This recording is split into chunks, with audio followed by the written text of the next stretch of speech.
Bonjour à toutes et à tous et bienvenue dans 100% Sénat, l'émission qui vous permet de plonger au cœur de l'actualité sénatoriale.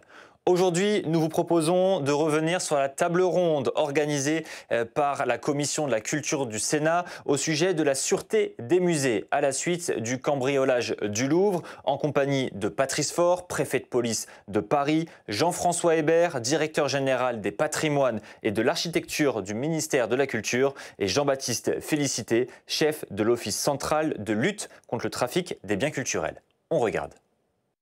Bien, mes chers collègues, je vous propose que nous débutions et que nous poursuivons le cycle de travaux initiés à la suite du cambriolage du musée du Louvre avec ce matin une table ronde sur la sécurisation des musées en général.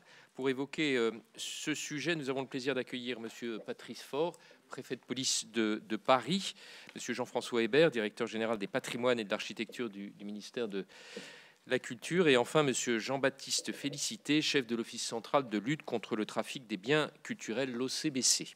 Messieurs, nous vous remercions d'avoir répondu à notre invitation dans un délai relativement court. Il est précieux pour notre commission de recueillir l'éclairage des spécialistes que vous êtes, chacun dans votre domaine de compétences. En effet, le cambriolage du Louvre n'est malheureusement pas un cas isolé. Au cours des dernières semaines, plusieurs musées français ont été victimes de vols, que ce soit à Paris avec le cambriolage nocturne du Muséum d'histoire naturelle le 16 septembre ou dans les territoires avec la perte de 3 trésors nationaux du musée national Adrien Dubouché de Limoges. Le 4 septembre, le vol intervenu au musée du désert de Mialet dans le Gard le 7 octobre et enfin le braquage puis le cambriolage du musée Jacques Chirac à Saran en Corrèze le 12 et le 14 octobre. Nous nous souvenons également du braquage du musée du Hieron à Paray-le-Monial et du cambriolage du musée Cognac-Jay à Paris en novembre 2024. Cette série de vols met en évidence la vulnérabilité de nos établissements muséaux face à des intrusions aux modes opératoires très divers. Dans tous les cas, on ne peut être qu'interpellé, voire sidéré par la facilité apparente avec laquelle des cambrioleurs, même très organisés, ont pu s'introduire dans des musées abritant des objets extrêmement précieux et venir à bout des équipements qui en assurent la protection. Les vols ont souvent été effectués en quelques minutes à l'aide d'outils aussi communs que des disqueuses, des chalumeaux ou des tronçonneuses. Il nous faudra bien sûr en tirer toutes les leçons pour l'avenir. Nous souhaitons donc comprendre quelles sont les responsabilités des uns et des autres en matière de sécurité des musées et comment les actions des institutions que vous représentez se coordonnent. Le cambriolage du Louvre offrira à cet égard un exemple éclairant. Je pense notamment à l'articulation entre les dispositifs de vidéosurveillance du musée et ceux de la préfecture de police qui a suscité quelques questions. Quelle est donc votre analyse sur cette série d'effractions et de cambriolages ? Assiste-t-on à une évolution des modes opératoires des voleurs des biens culturels, ainsi que nous l'a indiqué la présidente directrice du Louvre, ou à l'apparition d'une nouvelle criminalité? Si oui, cette évolution est-elle propre à notre pays ou peut-elle la constater également à l'étranger? Face à cette menace, comment le dispositif de sécurité des musées doit-il évoluer? Les faiblesses actuelles sont-elles dues à des problèmes organisationnels ou à une insuffisance de moyens? Quelles sont les mesures prises dans l'urgence et celles qui devront se déployer à moyen terme? Que pensez-vous de la proposition faite par Laurence Descartes devant notre commission d'installer un commissariat au sein du Louvre? En aval des cambriolages, comment éviter que les biens volés soient revendus ou démontés et donc définitivement perdus? Voici quelques-unes des nombreuses questions qui se posent de manière brûlante après les événements des dernières semaines. Je vous propose donc de commencer à y répondre dans un propos liminaire de 5 à 10 minutes en procédant dans l'ordre suivant, en commençant par Monsieur le préfet de police. Ensuite, je donnerai la parole à Monsieur le chef de l'OCBC et enfin Monsieur le directeur général des patrimoines. Je passerai bien sûr ensuite la parole à notre rapporteur budgétaire Sabine Drexler et enfin à chacun de celles et ceux qui le souhaitent. Monsieur le préfet de police, je vous donne la parole. Bien, merci beaucoup, mesdames, messieurs, sénatrices et sénateurs. Vous voudrez bien excuser, venant de prendre mes fonctions, évidemment, je ne connais pas dans le strict détail l'ensemble Du sujet, pour autant, j'y ai travaillé jusqu'à presque 2 heures ce matin pour lire l'importante documentation qu'on a mis à ma disposition. Je ne suis pas habitué à fuir mes responsabilités. Je suis à la tête de la préfecture de police et bien évidemment, c'est en qualité de préfet de police que je viens vous voir et donc en tant que responsable des faits et gestes de l'ensemble de mes personnels. Ce que je retiens de ce que j'ai lu dans la nombreuse littérature que m'ont fourni les différentes directions de la préfecture de police, il y a 2 sujets dans le sujet. Il y a ce qui relève évidemment de la compétence du musée, du Louvre ou d'autres musées par ailleurs, et ce qui relève évidemment de la compétence de la préfecture de police. S'agissant des caméras, puisque, monsieur le sénateur, vous venez d'en faire état, s'agissant des caméras. Et bien évidemment, il y a un nombre important, et pour mémoire, vous savez qu'il y a 1300 caméras au Louvre, quand on en compte 545 au Centre Pompidou, 139 à la Fondation Cartier et 134 au Musée des Arts modernes. Donc vous voyez la profusion de caméras. Pour autant, force est de constater que Madame Descartes, d'ailleurs, l'avait constaté en 2021, il y a un pas technologique qui n'a pas été franchi à un moment donné, étant entendu qu'une partie des caméras ne sont pas encore toutes numériques, elles sont parfois analogiques, ce qui évidemment est un frein à la transmission dans le flux informatique des données d'une part, et d'autre part peut-être aussi dans la qualité du traitement des images. Et j'y reviendrai tout à l'heure dans mon propos. Donc on a un système de vidéosurveillance qui, comme vous le savez, fait l'objet d'un arrêté préfectoral qui autorise que le préfet de police autorise la mise en place de ces caméras.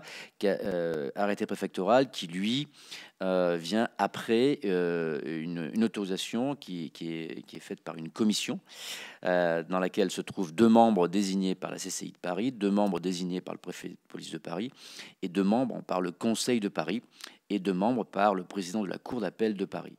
Donc, le préfet de police met un arrêté, signe un arrêté préfectoral de mise en œuvre, en tout cas d'autorisation d'installation de ces caméras. La mairie les met en place et cet arrêté est valable pendant 5 ans. Force est de constater que l'arrêté préfectoral en question était caduc cette année depuis le 17 juillet 2025 et n'avait pas fait l'objet de demande de reconduction. Alors vous allez me dire, c'est la question que je me suis posée également hier soir en lisant le dossier, pourquoi nous-mêmes n'avons pas pris l'initiative de solliciter le musée du Louvre pour voir quelles étaient les raisons de cette non-demande de reconduction. Alors la question peut être légitime, pour autant je considère pour ma part que le travail doit être fait en interne et que justement la demande aurait dû nous arriver un peu avant le 17 juillet de façon à ce que nous puissions y travailler. Mais nous allons voir avec l'ensemble de mes services pour que nous puissions disposer des dates d'échéance de l'ensemble de ces arrêtés préfectoraux, de façon à ce que nous puissions par anticipation solliciter l'ensemble des musées pour que tous ces documents puissent être reconduits, en tout cas les procédures puissent être reconduites, les arrêtés préfectoraux reconduits.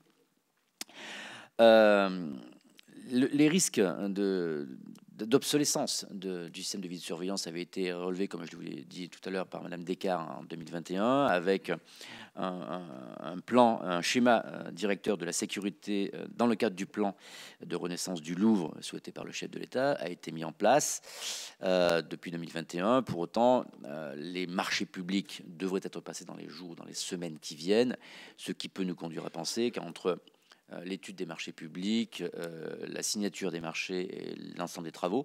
A priori, il y a 60 km de câbles à tirer pour un budget grosso modo de 80 millions d'euros. On peut imaginer qu'il y a effectivement un certain nombre de délais et je n'imagine pas que tout ça soit réalisé avant 2029-2030 potentiellement, ce qui conduit à se poser la question de l'intervalle entre le constat de 2021 et aujourd'hui sur la prise en compte de l'urgence de la situation et peut-être des procédures alternatives d'accompagnement pour essayer de compenser ou en tout cas de minimiser les risques entre le sujet de la détection de cette forme d'obsolescence et l'importance des travaux à réaliser qui, comme vous pouvez l'imaginer, vont avoir des conséquences à la fois sur le musée et sur la sécurité pendant les travaux. Alors, la question qui se pose et que vous avez posée suite à l'audition de Madame Descartes, c'est est-il pertinent ou pas de disposer d'un commissariat à l'intérieur du musée? Bon, alors je ne vais pas paraphraser ce qu'a dit mon prédécesseur, actuel ministre de l'Intérieur, mais bien évidemment, j'y suis fermement opposé pour deux raisons. Parce que si nous donnions droit à cette demande, en fait, tout l'établissement demanderait à ce que nous installions un musée, un commissariat dans chacun des musées ou chacune des infrastructures étatiques ou pas, d'ailleurs, qui couvrent notre territoire. Et je pense que là, évidemment, nous aurons quelques difficultés, étant entendu, en plus, qu'en général, quand on est cambrioleur, on ne reste pas dans l'endroit où on a cambriolé, mais on essaie d'aller plutôt à l'extérieur pour sortir les bijoux. Et donc, je préfère rester plutôt sur la partie parimétrique, ce qui est déjà fait. Et pour mémoire, comme vous le savez, nous disposons sur place, notamment de la brigade territoriale de contact, armée de 21 agents, qui complètent l'ensemble du dispositif policier qui existe autour du Louvre. Et pour mémoire, depuis le début de l'année, ce sont 1080 interventions qui ont eu lieu autour du Louvre, d'accord, avec 840 interpellations autour du Louvre, soit plus de 43% par rapport à l'année dernière au même moment. Alors évidemment, ce ne sont pas tous des voleurs, des gens qui viennent s'attaquer aux bijoux de la couronne, mais ce sont l'ensemble des faits détectés et pris en compte tout autour du Louvre. Donc, je n'imagine pas que mettre un commissariat à l'intérieur apporterait une solution pérenne aux difficultés que le Louvre connaît, et voire d'autres musées puissent évidemment connaître. Pour autant, on peut se poser des questions légitimes. Comment on peut évoluer positivement avec le musée du Louvre pour essayer d'améliorer les choses. Donc plusieurs idées peuvent émerger. On peut se dire qu'on pourrait faire une immense salle dans laquelle serait rassemblé l'ensemble des flux informatiques de détection, etc. Ce qui est déjà le cas au sein, évidemment, de la préfecture de police, puisque Ramsès, c'est à peu près... Alors, je reprends mes notes. Ramsès, je cherche, c'est presque 500 liaisons, dont 100 sur les infrastructures de musées. Donc vous imaginez, donc ce sont des flux informatiques qui arrivent déjà.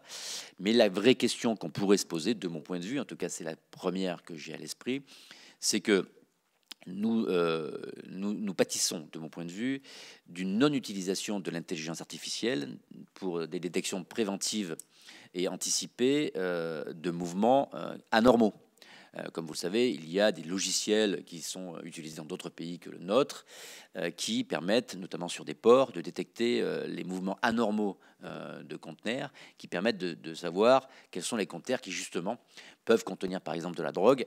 Et typiquement, si nous avions un réseau de caméras numériques, avec une intelligence artificielle, il y aurait par anticipation des détections de mouvements anormaux qui permettraient d'anticiper un peu sur l'alerte, je dirais, humaine vis-à-vis des personnels en charge de la sûreté du musée, mais aussi l'alerte plutôt physique et informatique vers Police Secours le 17 et le réseau Ramsès. De la même façon, on peut aussi se poser, et vous êtes bien placé, vous qui faites partie de celles et ceux que la population a élus, dans le corpus législatif, aujourd'hui, nous ne pouvons utiliser l'intelligence artificielle pour la reconnaissance faciale. Bien évidemment, ça on peut le comprendre, ça pose un problème d'éthique, un problème très profond. Pour autant, on ne peut pas l'utiliser non plus pour la détection de matériel. Si nous avions pu disposer de cette autorisation, il est certain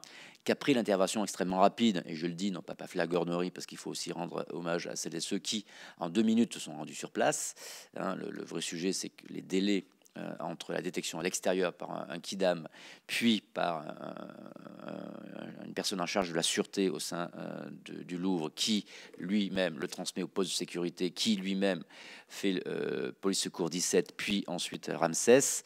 Donc les équipages sont intervenus, donc 6 équipages sont intervenus extrêmement rapidement. Pour autant, si nous avions eu l'autorisation et la possibilité de suivre les scooters, etc., et les matériels qui étaient autour, possiblement, nous aurions pu traquer ces véhicules très rapidement dans Paris, dans la petite et dans la grande couronne, avec une possibilité d'interception qui aurait été bien plus favorable.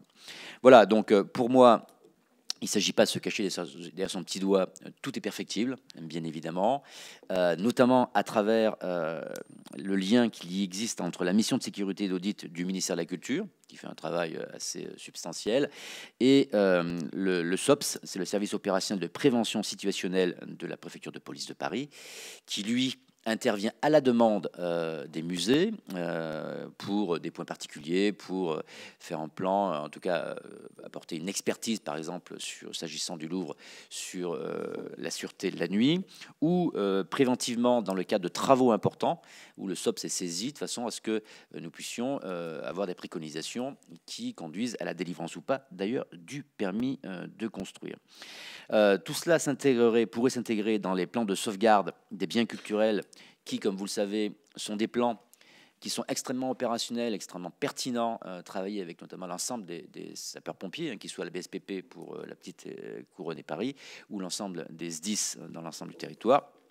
Donc là, il y a un travail reconnu par tout le monde au sein de ces plans de sauvegarde des biens culturels qui pourraient être déclinés par des plans de sûreté des biens culturels, donc avec, pareil, des expertises faites par des experts, qu'ils soient de police ou de gendarmerie, en fonction des situations et des lieux, d'une part, mais qui devraient, de mon point de vue, conduire à des obligations et non pas qu'à des avis ou des préconisations. Parce qu'aujourd'hui, si le plan de sûreté des biens culturels était établi, à l'instar des plans de sauvegarde, en fait, il y a des préconisations, mais il n'y a aucune obligation de résultat. C'est peut-être là où nous pourrions avoir une action beaucoup plus incisive et qui conduise, dans les faits, à une amélioration globale de la sûreté et de la sécurité de ces biens culturels.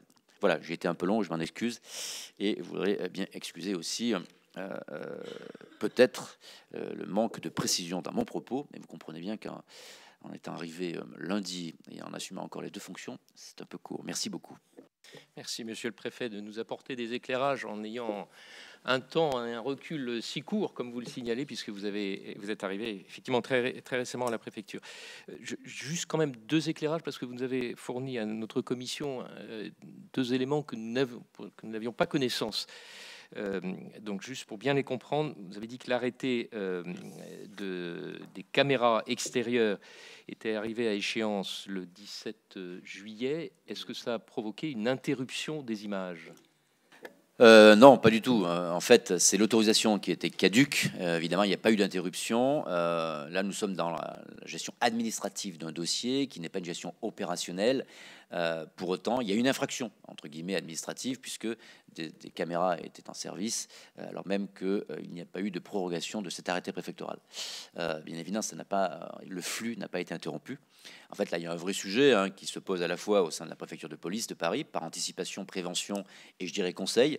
Donc là, nous allons essayer d'y veiller, d'ailleurs, peut-être en utilisant l'intelligence artificielle, de façon à ce que nous intégrions l'ensemble des dates et des échéances de ces arrêtés préfectoraux pour, par anticipation, solliciter celles et ceux qui devraient nous solliciter en avance de phase pour voir avec eux à quelle date ils nous sollicitent pour que nous puissions travailler avec eux pour la reconduction de ces arrêtés, mais aussi pour des vérifications peut-être plus profondes et techniques de ce qu'ils emportent.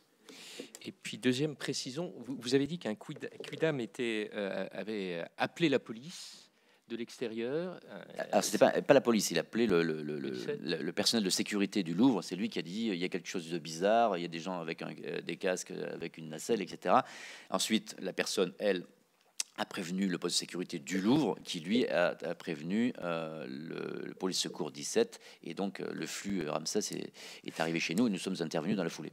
Ce qui nous a été dit côté Louvre, c'est que c'est à la fois les caméras intérieures qui ont identifié l'intrusion à partir du système de vidéo intérieur du Louvre et que surtout les systèmes de détection, c'est-à-dire les alarmes sur la fenêtre ainsi que sur les protections des objets avaient tout de suite fonctionné, avec du coup alerté le PC. Là, vous nous dites, en fait, les premières alertes au niveau du PC viennent de quelqu'un de l'extérieur ?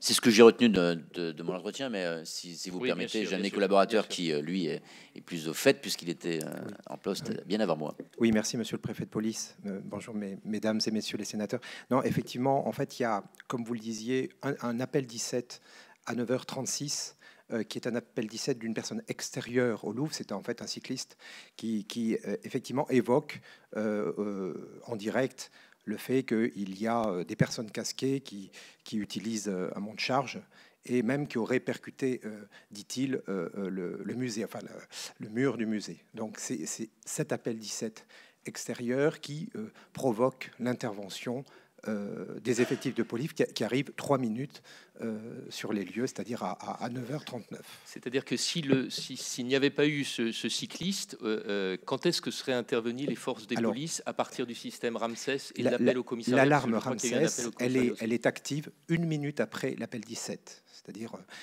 dès 9h37, appel 17, 9h36, et en interne, le Louvre met en œuvre l'alarme Ramsès 1 minute après, à 9h37. Donc on peut imaginer que l'intervention de la police aurait évidemment, s'il n'y avait eu que cette alarme, un peu moins rapide, mais elle aurait été quand même extrêmement rapide, puisque finalement on a un décalage que d'1 minute. D'accord.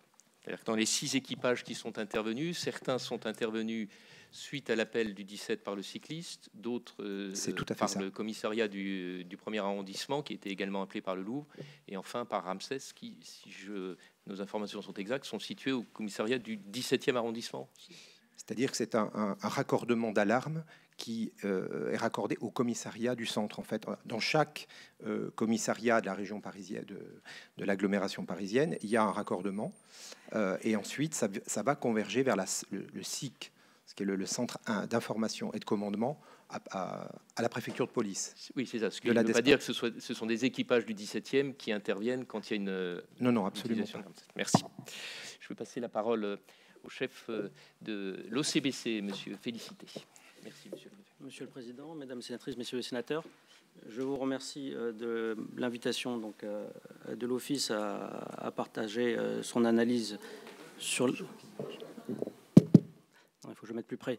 Je vous remercie de l'invitation à présenter l'Office, son action et partager une analyse sur les vols qui touchent les musées actuellement.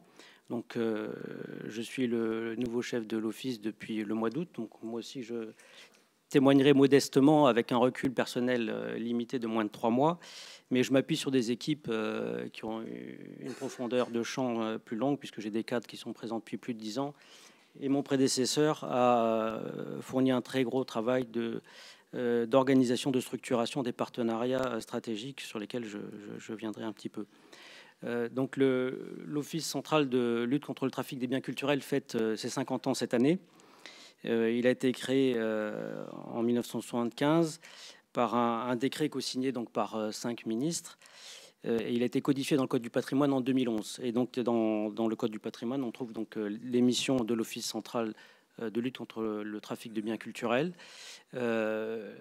Certaines se rapprochent des caractéristiques habituelles des offices centraux de police judiciaire, donc qui sont relatives à la centralisation du renseignement, aux enquêtes complexes, à la coopération internationale.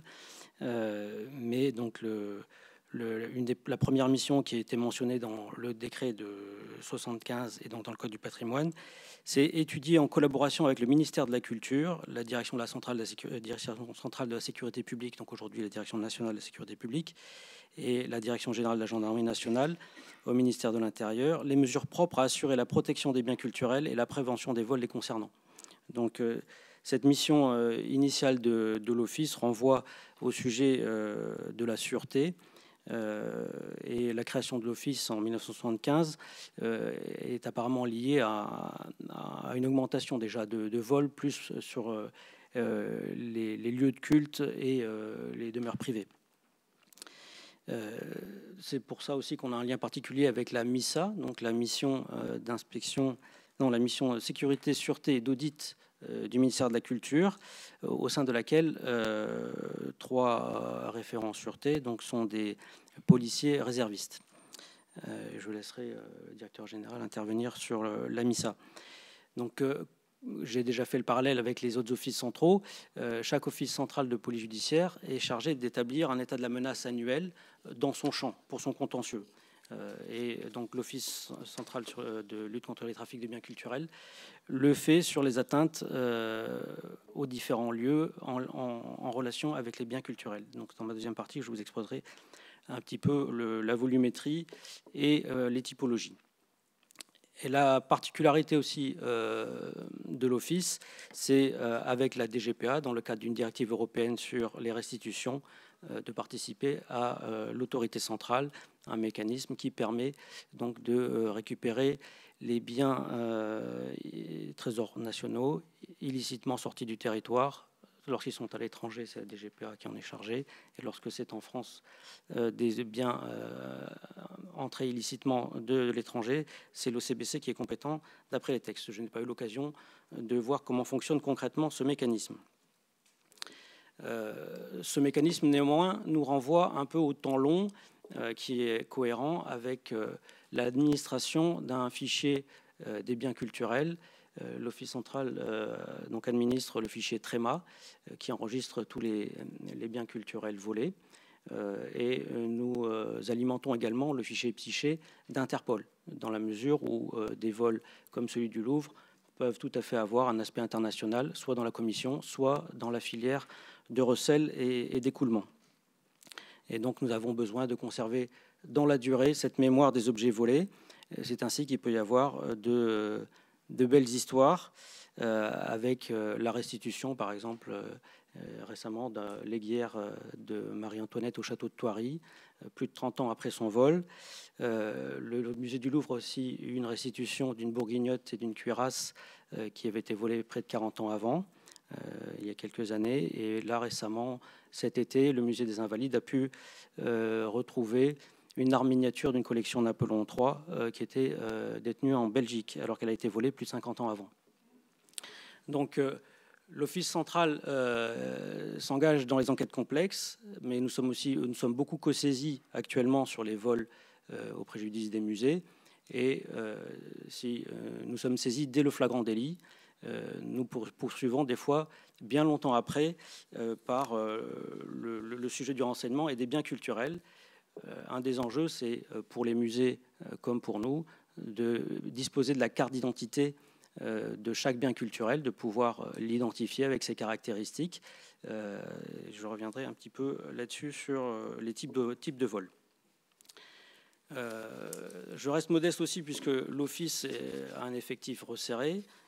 Nous sommes une trentaine, 34 à l'effectif, avec un pôle opérationnel avec 3 groupes d'enquête avec une vingtaine de personnes et un pôle stratégie renseignement qui compte une douzaine de personnes avec des compétences spécialisées, notamment, par exemple, nous avons une analyste juridique qui a un double cursus et en histoire de l'art et en droit, et une archéologue. Donc, par le fait de cet effectif limité, nous travaillons beaucoup en partenariat avec le ministère de la Culture, avec les forces de sécurité intérieure, mais aussi avec le monde marchand. Et donc, nous participons à différents comités. Et mon prédécesseur, par des réunions interministérielles, a pu structurer un plan d'action national avec des comités d'action nationale qui se réunissent 2 fois par an.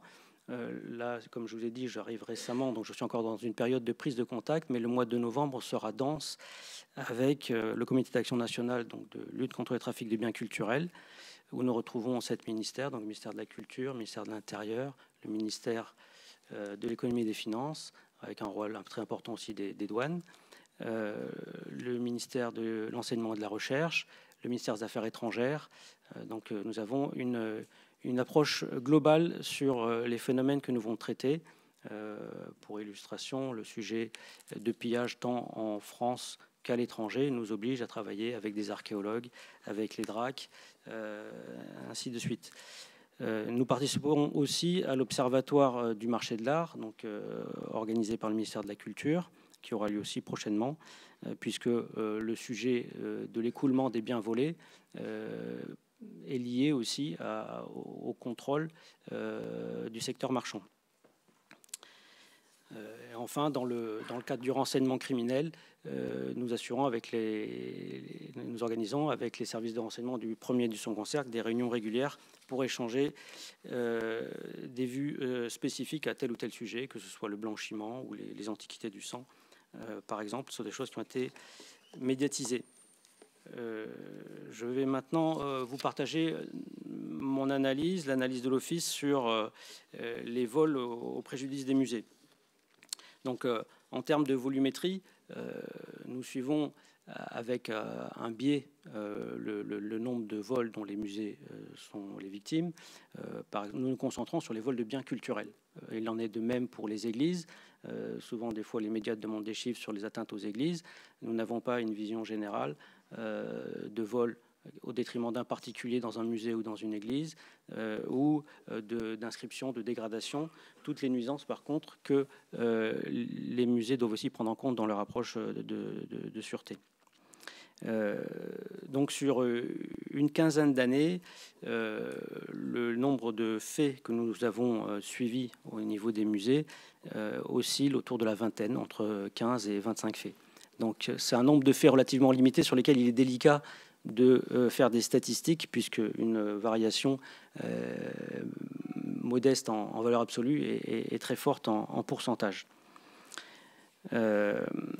Ce volume est à mettre en relation au nombre de musées, avec plus de 1200 musées de France, mais environ peut-être 10 000 espaces muséaux sur le territoire français.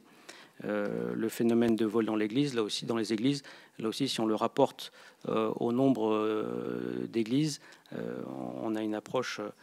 C'est pas un contentieux de masse tel qu'on peut le caractérisé dans d'autres infractions suivies par les services d'enquête. Néanmoins, comme Monsieur le Président l'a rappelé dans son introduction, nous avons une accumulation de faits graves ces derniers temps.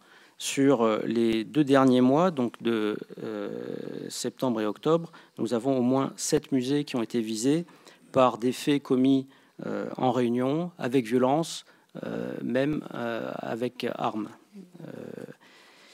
Nous sommes le seul office est co-saisi sur plusieurs enquêtes, donc je ne pourrai pas détailler spécifiquement ces enquêtes, mais je vous donnerai une analyse large avec des faits un peu plus anciens. Fin 2014, nous avons à 2 jours d'écart le vol au musée Cognac-G de Tabatière et le musée de Paray-le-Monial, le musée du Héron à Paray-le-Monial. Donc, ce qui ressort des organisations qui ont été déterminées par les enquêtes, c'est que nous avons affaire à des typologies que nous connaissions dans la criminalité organisée, avec une segmentation des missions, un recrutement par messagerie cryptée, des préparatifs assez importants, des contre-mesures pour limiter les chances de réussite des enquêtes. Et les biens qui sont visés par les différents musées qui ont été victimes, on s'aperçoit qu'on est sur la recherche de l'or, que ce soit sur des faits assez massifs comme le Muséum d'histoire naturelle. Le butin est composé de pépites d'or, mais en province aussi, à Mialet, on a des croix huguenotes en or. Donc on a un sujet sur la valeur, sur le cours de l'or. Les bijoux, les pierres précieuses sont aussi visées, et nous notons notamment avec le musée du Boucher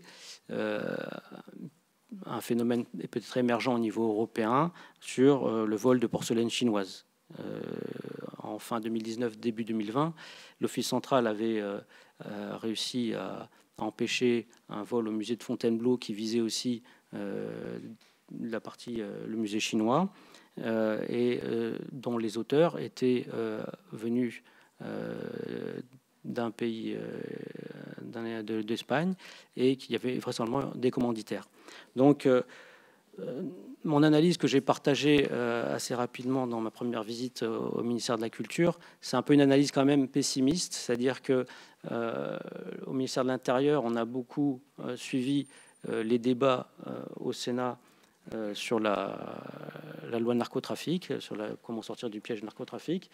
Et en arrivant à l'Office central, dont je pouvais penser que c'était un peu une niche en dehors du temps, je m'aperçois que la criminalité organisée cherche aussi sa place. Donc, dans les typologies de vol, je vous ai dit qu'on a un faible volume. souvent, les vols sont découverts à l'occasion des recollements, c'est-à-dire quand on fait l'inventaire des collections.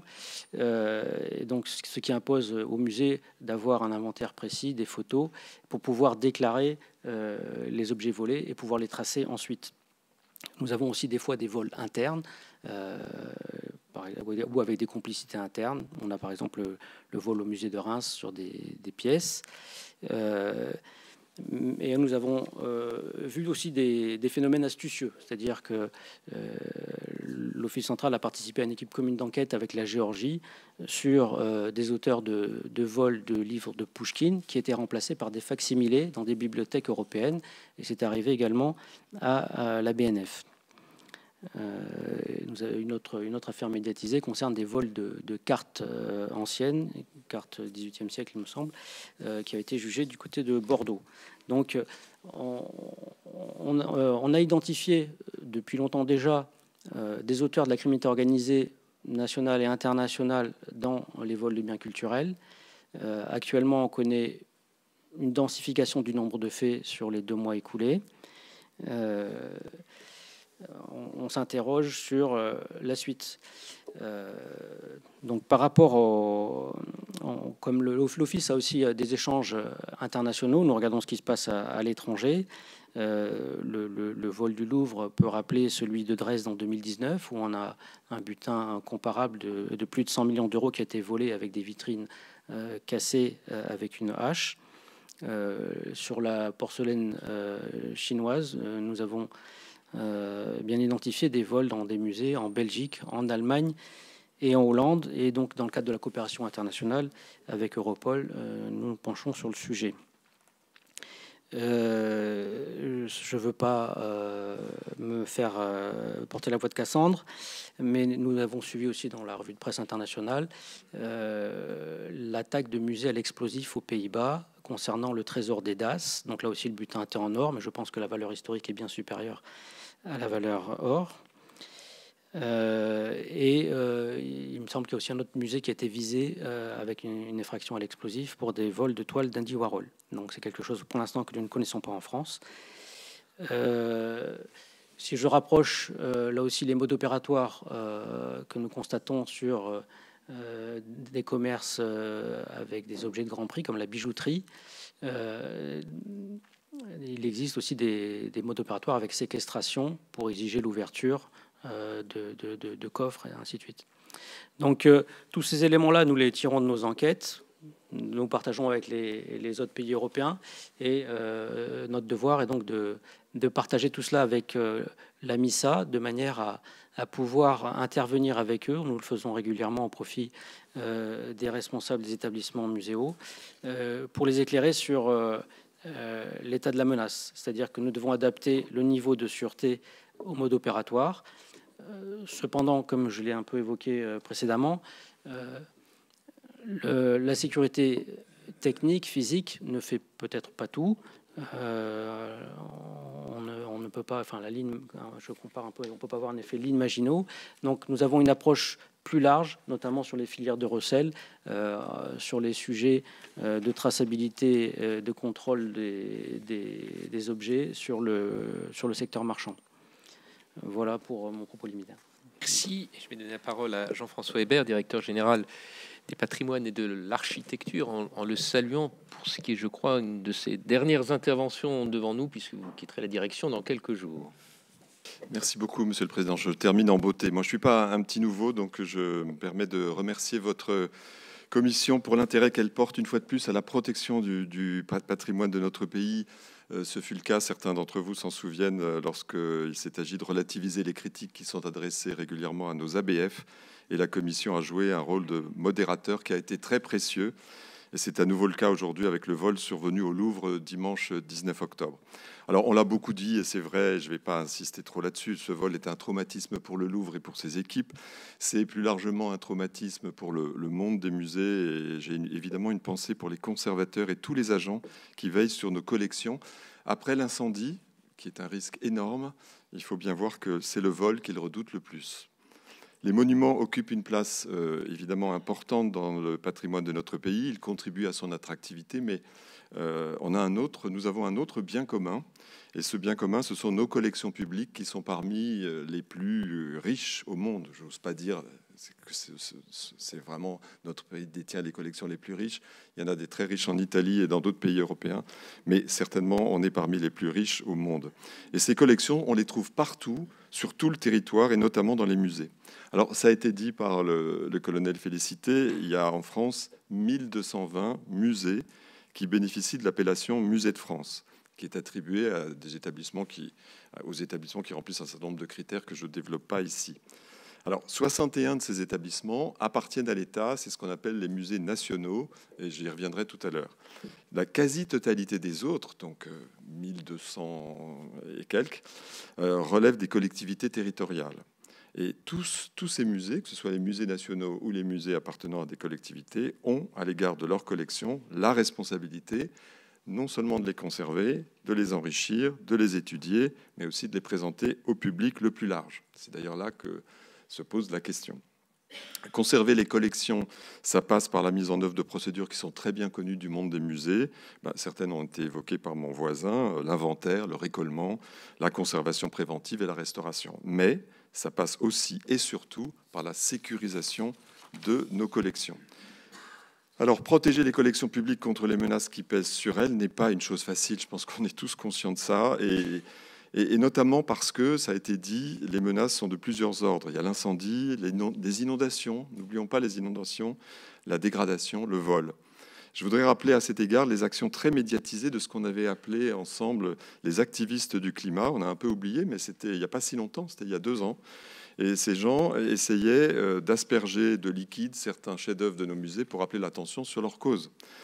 S'agissant spécifiquement du vol, parce que là, il s'agissait de dégradation des œuvres. Là, quand on parle de vol, chacun s'accorde à dire que la menace ne cesse d'évoluer. Alors, on a évoqué cette évolution qui fait que on a d'abord menacé dans les musées les personnes avec les attentats qui ont eu lieu à partir de 2015, avec toutes les manifestations violentes qui sont venues aux portes des musées. Donc il y avait une forte pression sur les personnes. Et maintenant, on voit bien que ce sont les objets eux-mêmes, les collections elles-mêmes qui sont prises pour cible. Alors je ne reviens pas sur la typologie qu'a évoqué le colonel.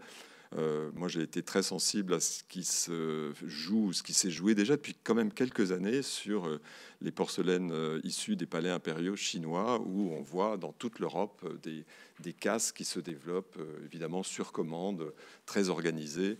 Et évidemment, notre pays en est également victime, le dernier exemple en date étant le musée de Limoges. Le nombre de vols constatés chaque année, là aussi ça a été dit, une vingtaine, a beau être relativement réduit au regard du nombre de nos musées, je le disais, 1220, chacune de ces agressions est une atteinte à notre patrimoine. Alors, que faire? On est réunis pour essayer de voir ce qu'on peut faire aujourd'hui. Je voudrais juste dire quelle est la responsabilité du ministère de la Culture dans cette affaire. En matière de sûreté, le ministère de la Culture assure une mission de conseil auprès de l'ensemble des musées de France. C'est pour ça que j'ai rappelé qu'ils étaient 1220. Tout comme la sécurité incendie, la sûreté doit être en permanence au cœur des préoccupations des responsables des musées, précisément parce que la menace évolue. Plus la menace évolue, plus il faut être vigilant pour adapter en permanence les procédures. Au lendemain du vol survenu au Louvre, j'ai écrit à ces responsables, donc les responsables des musées, des 1220 musées, pour rappeler les risques qui pèsent sur nos collections et les préconisations de sécurisation à mettre en œuvre, parmi lesquelles, alors il y en avait plusieurs, mais parmi lesquelles, celle de réaliser l'inventaire des objets exposés présentant un risque de vol. C'est pas facile, mais il faut qu'on ait une identification des œuvres les plus susceptibles d'être volées. Et autre préconisation, au moins dans l'urgence, celle de procéder à leur retrait des salles d'exposition si un certain nombre de conditions, que je ne vais pas développer ici parce que c'est des questions de sûreté, ne sont pas réunies. On voit bien que si on identifie un bien important et qu'on se dit il risque d'être volé et qu'en plus il est dans une salle qui n'est pas complètement sécurisée, la meilleure des choses, c'est dommage, mais c'est de le mettre dans un coffre et de le mettre en sécurité en attendant de prendre les bonnes mesures. Donc on a rappelé toutes ces mesures à l'ensemble des musées. On le fait régulièrement en vérité. On avait d'ailleurs préparé cette instruction avant même le vol du Louvre, mais évidemment c'est tombé très à propos. Il faut aussi, et on l'avait très bien vu avec les fameux activistes que j'ai évoqués tout à l'heure, il faut aussi que les agents soient préparés à détecter les mouvements bizarres. Alors on parlait du recours à l'IA, mais il y a aussi le facteur humain pour essayer de voir dans les musées. On voit bien des visiteurs qui posent des questions, ou qui regardent un peu, s'approchent un peu proche des menuiseries ou des vitrines. Il faut avoir le réflexe de se dire c'est peut-être une action de repérage. Et on a déjoué beaucoup dans nos musées. Alors on ne communique pas sur ces questions, mais on déjoue beaucoup d'atteintes à nos collections grâce à la vigilance des agents qui repèrent des comportements, disons, suspects.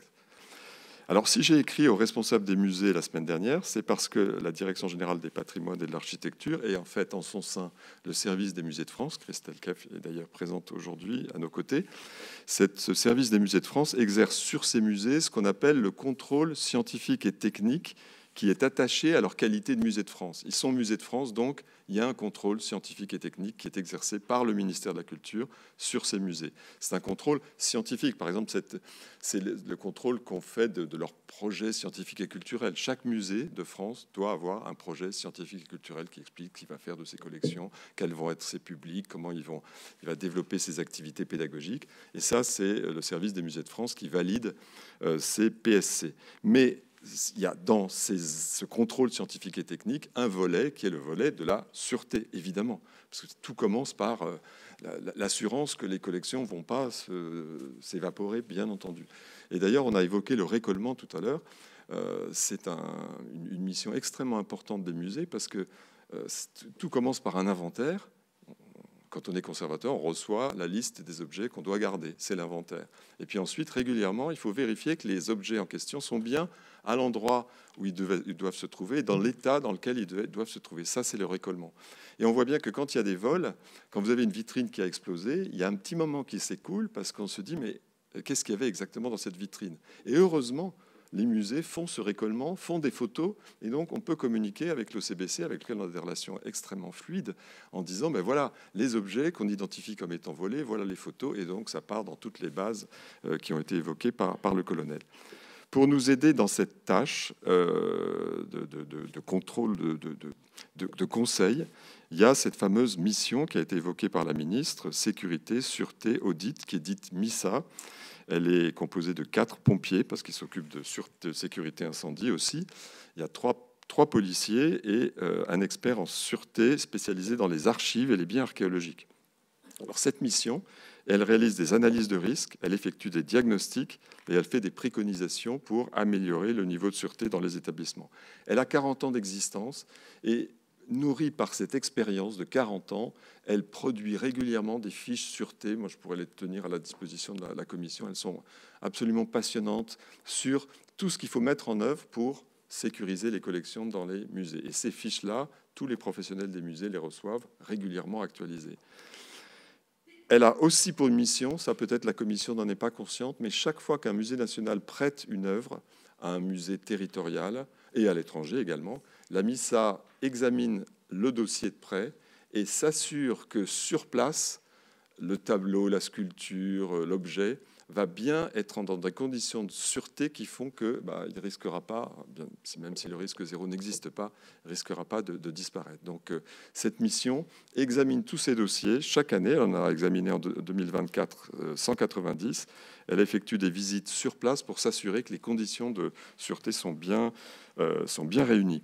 Et puis, bien sûr, elle dispense des formations dans toutes les écoles que vous connaissez par cœur, l'école du patrimoine, l'Institut national du patrimoine, l'école du Louvre, l'école de Chaillot, et elle est à la disposition de tous les musées qui en font la demande. Cette mission, cette MISA, elle intervient aussi, alors là je passe vers les musées nationaux pour lesquels on a une responsabilité encore plus grande, je vous l'ai dit, pour les 1220 musées de France, une mission de conseil qu'exerce la MISA notamment.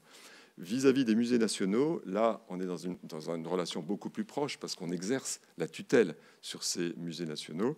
Il y a 61 musées nationaux, il y en a 41 qui dépendent du ministère de la Culture et moi, j'exerce la tutelle sur le Louvre, sur Orsay, sur Versailles, sur Pompidou, à travers toute une série d'instruments qu'on appelle les outils de la tutelle. Par exemple, chaque président ou présidente dirigeant d'établissement public reçoit une lettre de mission signée par la ministre qui lui fixe des objectifs au moment de sa nomination. Et s'il est renouvelé, il y a une nouvelle lettre de mission. On a des relations contractuelles avec les établissements à travers ce qu'on appelle des contrats d'objectifs et de performance, où on fixe des objectifs ensemble et on vérifie s'ils sont atteints régulièrement, tous les ans. Chaque dirigeant d'établissement reçoit de la part de la ministre des objectifs annuels qui déterminent une partie de sa rémunération. Les primes qui sont versées aux dirigeants des établissements sont fondées pour 20% de leur rémunération sur l'atteinte d'objectifs que la ministre fixe chaque année. Donc, je dis tout de suite, on pourrait, dans le contexte actuel, mettre un objectif sur la sûreté dans les objectifs fixés à l'ensemble de ces dirigeants. On a des outils pour ça. Évidemment, l'administration que j'incarne siège au conseil d'administration de ces établissements et on essaie de les accompagner dans la mesure des moyens que le Parlement inscrit dans les lois de finances. Alors, ces établissements que j'évoque, ils sont évidemment peut-être plus menacés que les autres. Ce n'est pas les seuls à être menacés, on l'a vu, il y a des cas évidemment en région, mais ils sont particulièrement exposés parce qu'ils ont une grande notoriété et qu'ils conservent des collections absolument extraordinaires. Donc la sûreté représente nécessairement dans leur politique un axe important. Ces mesures, elles sont souvent inscrites dans des plans sûreté bien identifiés. Mais ce n'est pas toujours le cas. Donc il y a une mesure que je peux dire tout de suite qu'on va mettre en œuvre, c'est qu'on va systématiser, faire en sorte que ce soit désormais systématique, que les mesures prises en matière de sûreté soient rassemblées dans un document, on l'appellera plan, on l'appellera programme, tout ce qu'on veut, mais au moins qu'on puisse rassembler ces mesures pour en assurer un suivi beaucoup plus efficace. Nous veillerons aussi, et c'est important je crois, à ce que ces plans sûreté figurent en bonne place, en fait je devrais dire à la bonne place, dans les programmations de travaux de ces établissements. Je m'explique. La sûreté, c'est beaucoup de moyens humains, mais c'est aussi beaucoup, ça a été dit, des moyens d'investissement. Or, les musées, ils font des investissements dans quantité de directions. Refaire des salles, la sécurité incendie, des travaux de clos et de couverts. Il y a des chantiers en permanence dans nos musées et c'est une très bonne chose. La sûreté est un des éléments de ces chantiers.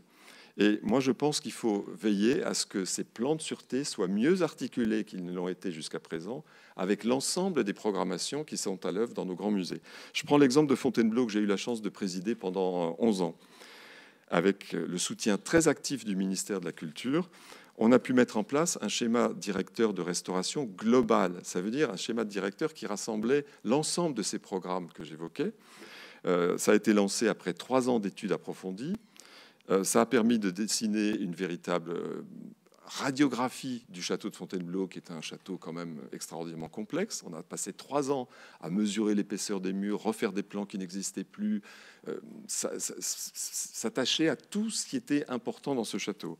Et à partir de là, on a tracé une perspective pluriannuelle, 3 phases de 5 ans, donc ça a commencé en 2015. Et puis, la semaine dernière, la présidente du château, l'actuelle présidente du château, est venue nous rendre compte au ministère de ce qui s'était passé pendant les 10 dernières années, c'est-à-dire les 2 premières phases. Et on s'est réjouis ensemble de ce que la commission de sécurité avait enfin donné un avis favorable à l'ouverture du château, malgré les risques incendies qui pèsent sur le château depuis toujours.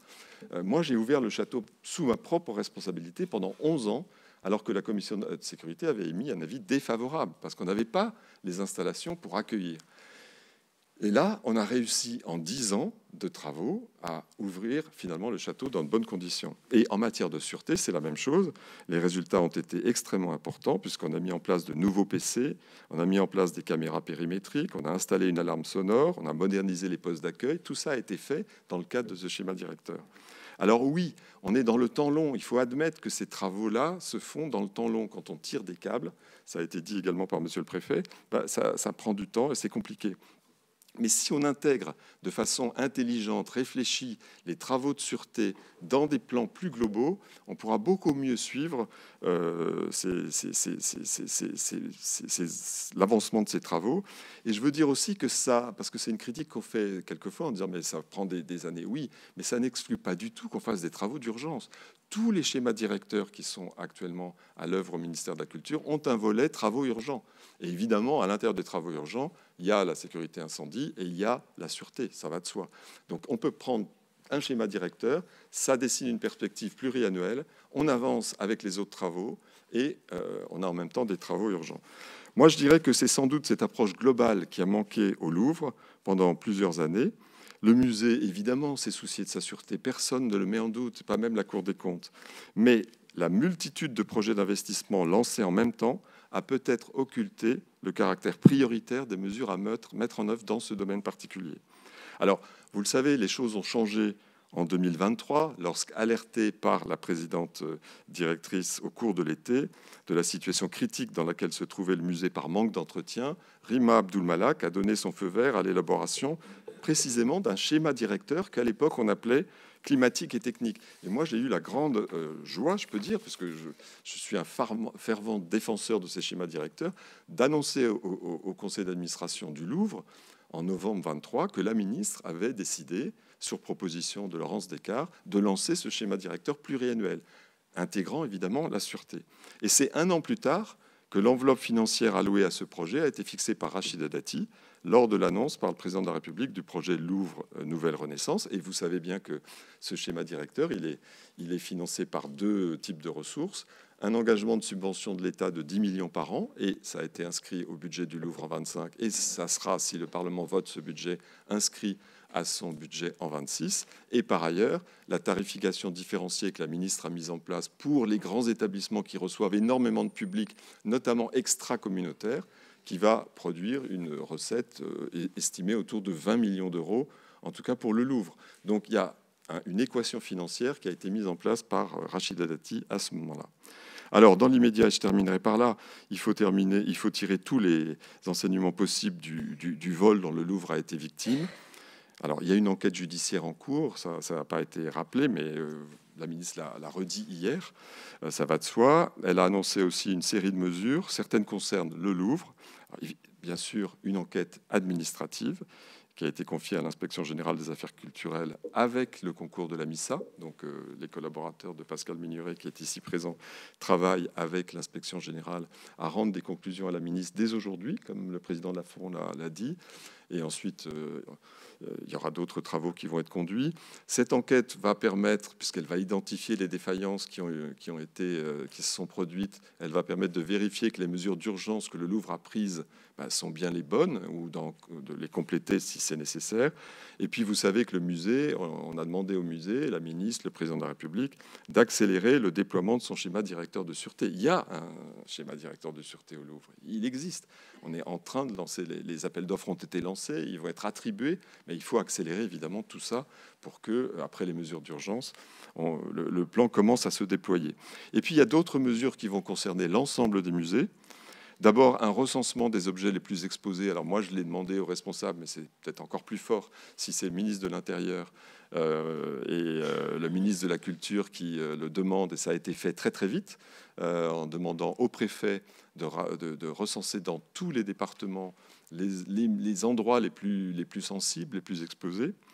Sur la proposition de la ministre, une mission a été confiée à un parlementaire par le Premier ministre. C'est Jérémy Patrier-Létus qui a accepté de la porter sur la sécurisation des lieux patrimoniaux. Et puis, la ministre a annoncé hier, elle en a reparlé devant votre commission, a annoncé hier la création d'un fonds sûreté, à l'exemple de ce qui s'est fait pour l'ensemble des cathédrales appartenant à l'État après l'incendie de Notre-Dame. Alors, de notre côté, nous, ministère, on va évidemment s'organiser pour assurer la mise en œuvre et le suivi des recommandations que la mission parlementaire va faire et qui seront acceptées par le gouvernement. La MISA va être mobilisée évidemment aussi avec le service des musées de France pour instruire les demandes qui vont parvenir au fonds sûreté. On va bien voir de quel montant il va être doté, c'est peut-être une question. Et puis je conclurai mon propos en disant que d'un mal doit sortir un bien. Je dis bien d'un mal doit sortir un bien. Rien n'effacera le traumatisme que j'évoquais au début de mon intervention, mais je peux témoigner, et puis je suis au bout de mon mandat, donc je tiens à le dire, pour l'avoir vécu ces 5 dernières années, je peux témoigner de la capacité des acteurs du patrimoine à se mobiliser pour relever les défis qui se présentent à eux. L'incendie de Notre-Dame a révélé la vulnérabilité de nos cathédrales au risque incendie. On ne mesurait pas à quel point nos cathédrales étaient vulnérables. 6 ans plus tard, une seule des 87 cathédrales qui appartiennent à l'État, celle de Montauban, ne répond pas encore aux normes de sécurité pour la simple raison qu'elle est fermée au public à cause d'un contentieux. Je ne dis pas que les autres cathédrales sont préservées de tout risque, bien sûr que non, mais elles ont toutes atteint un niveau de sécurité pour l'incendie qui est requis pour limiter au plus les risques. C'est ce qui fait que j'ai bon espoir qu'on arrive à faire la même chose en matière de sûreté, à la fois avec des mesures d'urgence, et merci de nous aider à les prendre le plus vite possible, et puis un travail au long cours, et je vous remercie de votre attention. Merci, monsieur le directeur général. Petite précision, la MISA est intervenue combien de fois sur le Louvre ces dernières années? Pas énormément, à la vérité. Le Louvre a pris des contacts directement avec la préfecture de police, ce qui est tout à fait légitime. Mais c'est une des préconisations qu'on va mettre en œuvre à la demande de la ministre, c'est des audits systématiques désormais de tous les musées nationaux. Pour le moment, c'était à la demande des établissements. Donc il y en a eu tout récemment à Guimet, où est-ce qu'il y en a eu Adrien Duboucher, parce que ça peut être préventif ou c'est dans l'événement. Donc moi, je tiens à la disposition de la commission la liste des musées nationaux qui ont été audités par la MISA, mais nous allons faire en sorte que ce soit désormais systématique et périodique. C'est-à-dire qu'on pourrait imaginer que tous les 4 ans, 5 ans, un audit de sûreté soit produit par la MISA. Pour le Louvre, c'est donc plus la préfecture de police qui intervenait. Oui. C'est ça, y compris sur le système de vidéoprotection intérieure. Peut-être, monsieur le préfet de police, si vous pouvez nous répondre là-dessus. Est-ce que vous avez conseillé le Louvre sur son système de vidéoprotection? Si vous le permettez, je vais passer la parole à mon collaborateur. Merci, monsieur le préfet. Je m'appelle Vincent Andreau, je suis chef du service opérationnel de prévention situationnelle à la préfecture de police. Donc, mesdames, messieurs les sénateurs, s'agissant du musée du Louvre, le service opérationnel est intervenu à plusieurs reprises au cours des 10 dernières années, mais sur des points particuliers.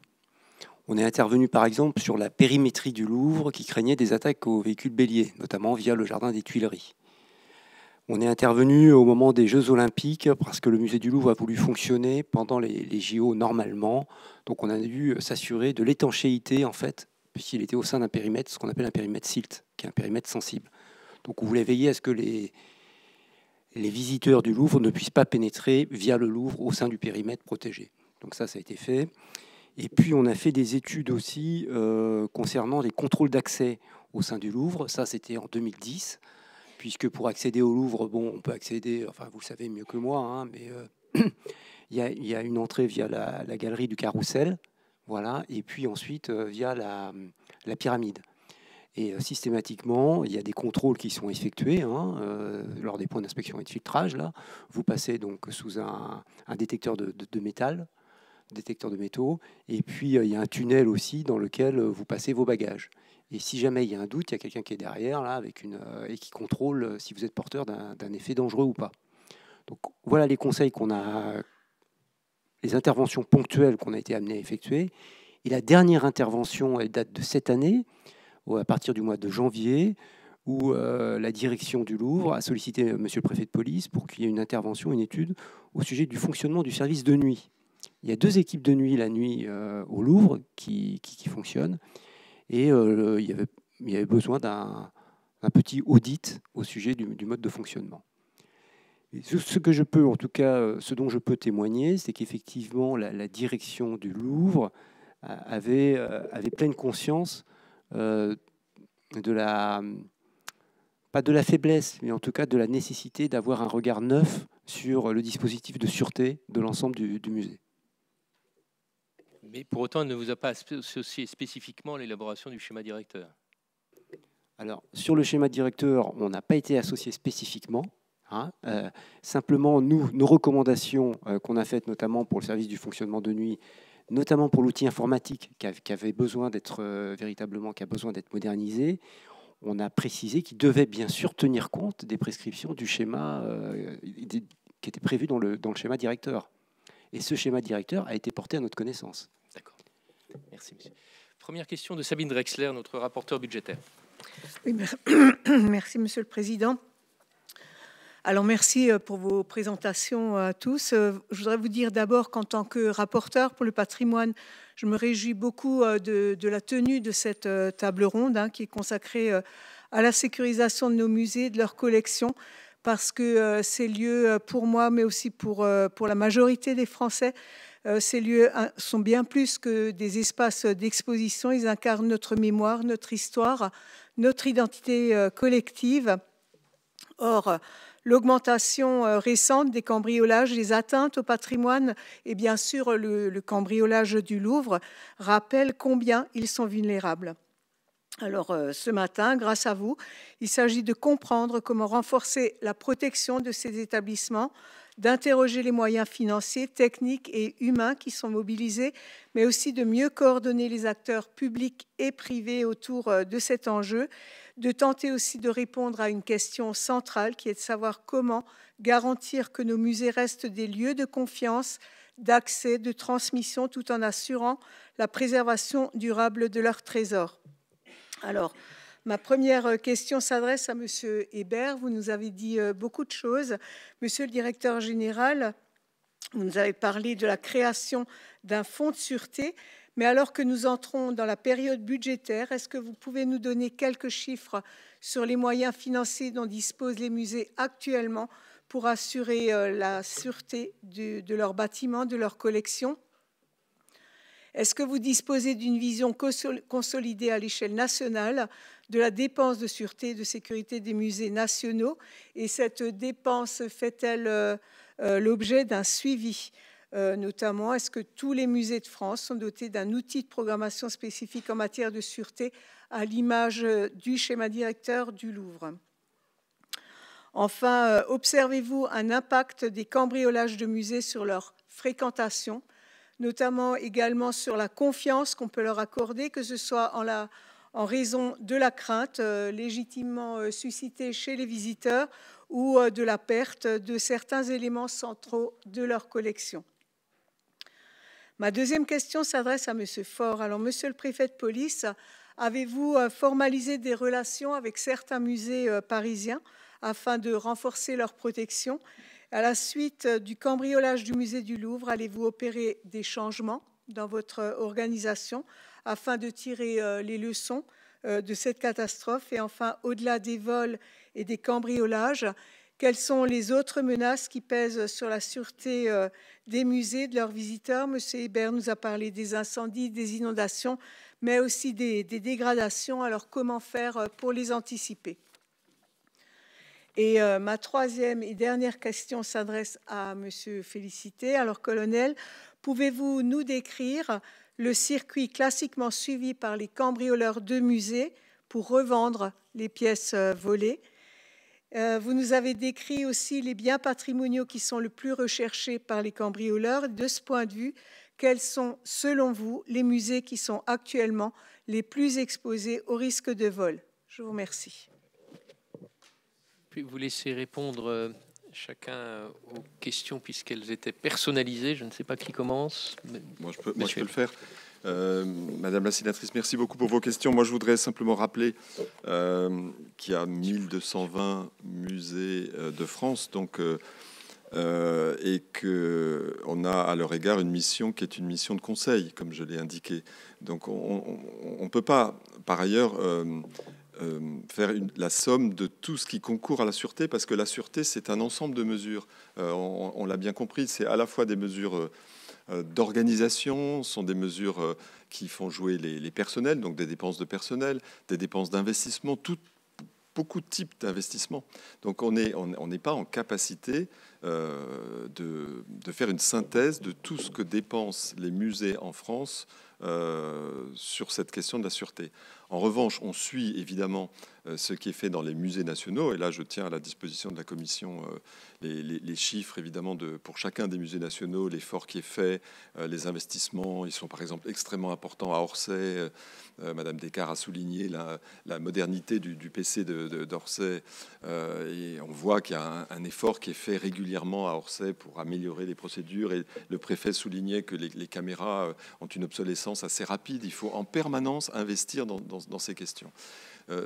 Donc ça, on a effectivement la maîtrise de ce qui se fait dans les grands musées nationaux, mais il faut bien voir que concourt à la sûreté un ensemble de choses. Hein. C'est vraiment, il faut identifier les points à risque, il faut une organisation, il faut des équipes, il faut des équipements, il faut des contacts avec en dehors du musée lui-même. Donc il y a des questions d'organisation qui sont extrêmement fortes. Moi, je le redis, je pense que c'est important qu'on puisse identifier maintenant, plus qu'on ne le faisait jusqu'à présent, et clairement et publiquement, s'il le faut, c'est les crédits qui sont consacrés, en tout cas par les musées nationaux, à ces questions de sûreté, et les identifier dans des plans, dans des documents qui nous permettront en effet de pouvoir suivre ces questions mieux, y compris avec la représentation nationale. Est-ce qu'on va devoir investir dans ces questions où la réponse est oui, parce qu'il y a sûrement des besoins, ils ne seront pas partout les mêmes, il va falloir qu'on définisse des critères pour savoir, ça rejoint la question de l'identification des lieux à risque. Une fois qu'on aura recensé tous les lieux à risque, on pourra examiner ensemble avec les responsables de ces musées si les mesures de protection qui existent sont suffisantes. Si elles ne le sont pas, on peut imaginer, il va falloir fixer ça en fonction du montant qui sera alloué à ce fonds sûreté, qu'on puisse donner des subventions aux musées territoriaux qui auraient à faire des efforts, et même aux musées nationaux. Et la ministre a évoqué hier devant votre commission 2 niveaux de décision, au niveau des DRAC, au plus près du terrain pour les musées territoriaux, et au niveau du ministère avec la MISA, avec le service des musées de France, comme je le disais, pour les musées nationaux. Donc on va avoir à travailler sur ce fonds. Moi, je rappelle juste, parce que c'est difficile de donner un montant, en plus, il va falloir en discuter avec les autorités du ministère des Finances, et puis ensuite proposer, le cas échéant, un amendement au Parlement. Mais je rappelle juste que, par exemple, pour le plan sécurité cathédrale, qui a produit des effets importants, hein, après 6 ans, on a investi 12 millions par an. Très souvent, c'est la constance de l'effort qui est importante. Il ne faut pas En plus, c'est des travaux d'investissement, donc ça s'étale dans le temps. Il y a des projets qui vont mûrir. Donc si l'effort est constant, on peut espérer hisser nos musées à un niveau qui soit différent de celui d'aujourd'hui. Et quand je dis musée, je ne veux pas alourdir l'ardoise, si je puis dire, mais des collections, il n'y en a pas uniquement dans les musées. Hein. On a des magnifiques collections à la BNF, dans des bibliothèques municipales, enfin, je veux dire, il y a dans des monuments. Enfin, il va falloir qu'on regarde là où il y a des collections particulièrement exposées. Notre point d'entrée aujourd'hui, c'est les musées, mais n'oublions pas qu'on a des collections publiques dans d'autres lieux. Merci. Colonel. Madame la rapporteure, donc vous me posez la question sur les circuits de revente. Donc sur les derniers vols dans les musées, on n'a pas forcément tout identifié. Néanmoins, des fois, il est difficile pour les voleurs de revendre les biens dérobés. Et c'est le cas apparemment sur le musée Cognac-G, puisque les tabatières ont pu être récupérées, puisqu'ils avaient du mal à les revendre et que les assureurs sont intervenus. Nous avons des possibilités de vente entre particuliers qui sont difficiles à détecter, mais généralement c'est plutôt un marché noir avec des gens plutôt dans le monde de la criminalité. C'est comme ça, par exemple, que l'Office central a pu, avec la section de recherche de Toulouse, récupérer des tableaux de buffet qui étaient volés au préjudice d'un particulier dans le sud-ouest. Sur tous les métaux précieux, nous voyons notamment sur les derniers faits médiatisés sur les vols dans les églises, la revente pour le métal précieux, or ou argent, dans des boutiques en France. Donc ça n'est pas que de l'exportation à l'étranger. Il y a des possibilités aussi de vente au niveau de brocante ou d'antiquaire. Normalement, ces marchands sont astreints à tenir un registre de police qui est contrôlable et qui permet de savoir qui est le déposant, mais ça n'est pas une norme européenne. Et donc, si on franchit les frontières, on peut dans d'autres pays avoir plus d'anonymat pour revendre des objets illicites, notamment s'ils sont transformés, s'ils sont fondus. De nos jours, on utilise aussi beaucoup Internet pour vendre, proposer des objets, surtout tout le monde relié à Internet. Et donc, ce qui nous impose aussi au niveau des forces de l'ordre de développer toutes les capacités de comparaison, de surveillance de ces ventes avec des solutions d'intelligence artificielle. Donc, nous sommes en train de développer des outils avec notamment des financements européens sur ce créneau-là. Sur le sujet des biens et des musées les plus exposés, donc c'est l'objet des directives co-signées par le ministre de l'Intérieur et la ministre de la Culture, avec une demande de recensement dans des délais relativement courts pour la mi-novembre. Je pense que dans la durée, cette approche-là sera maintenue, et je l'espère, pour pouvoir assurer une meilleure sécurité, une meilleure sûreté.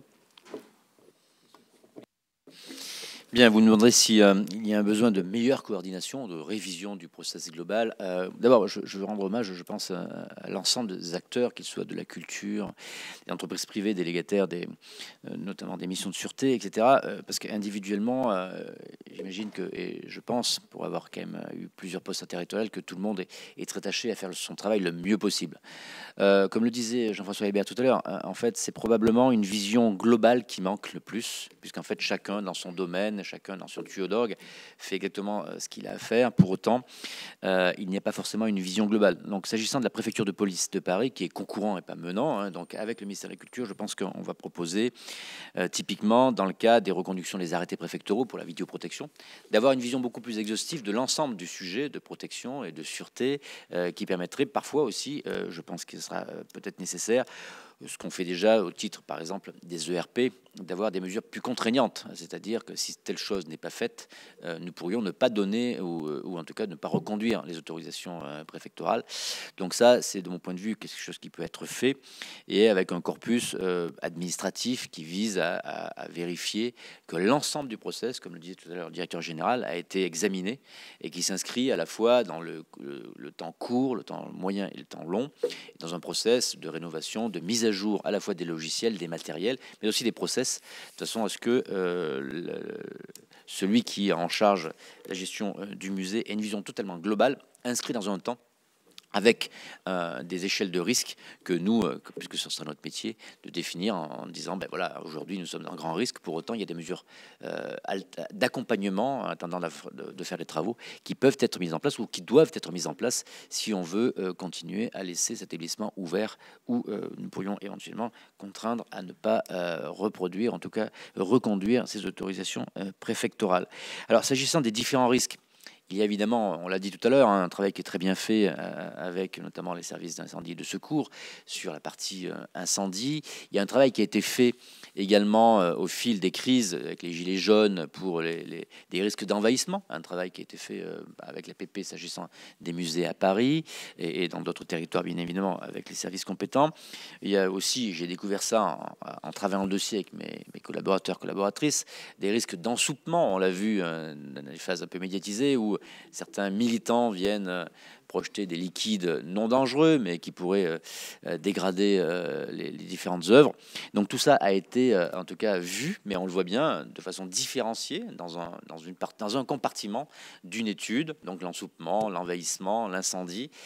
Pour autant, la sûreté n'a pas été, de mon point de vue, éludée, mais n'a pas été inscrite forcément dans une vision très globale qui pourrait conduire à améliorer les choses de façon assez sensible et surtout rendre les choses un peu plus obligatoires pour les uns comme pour les autres, conduisant à une meilleure sûreté et une meilleure sécurité, bien évident. Voilà, Madame la rapporteure, mais je suis à votre disposition pour d'autres réponses si vous le souhaitez.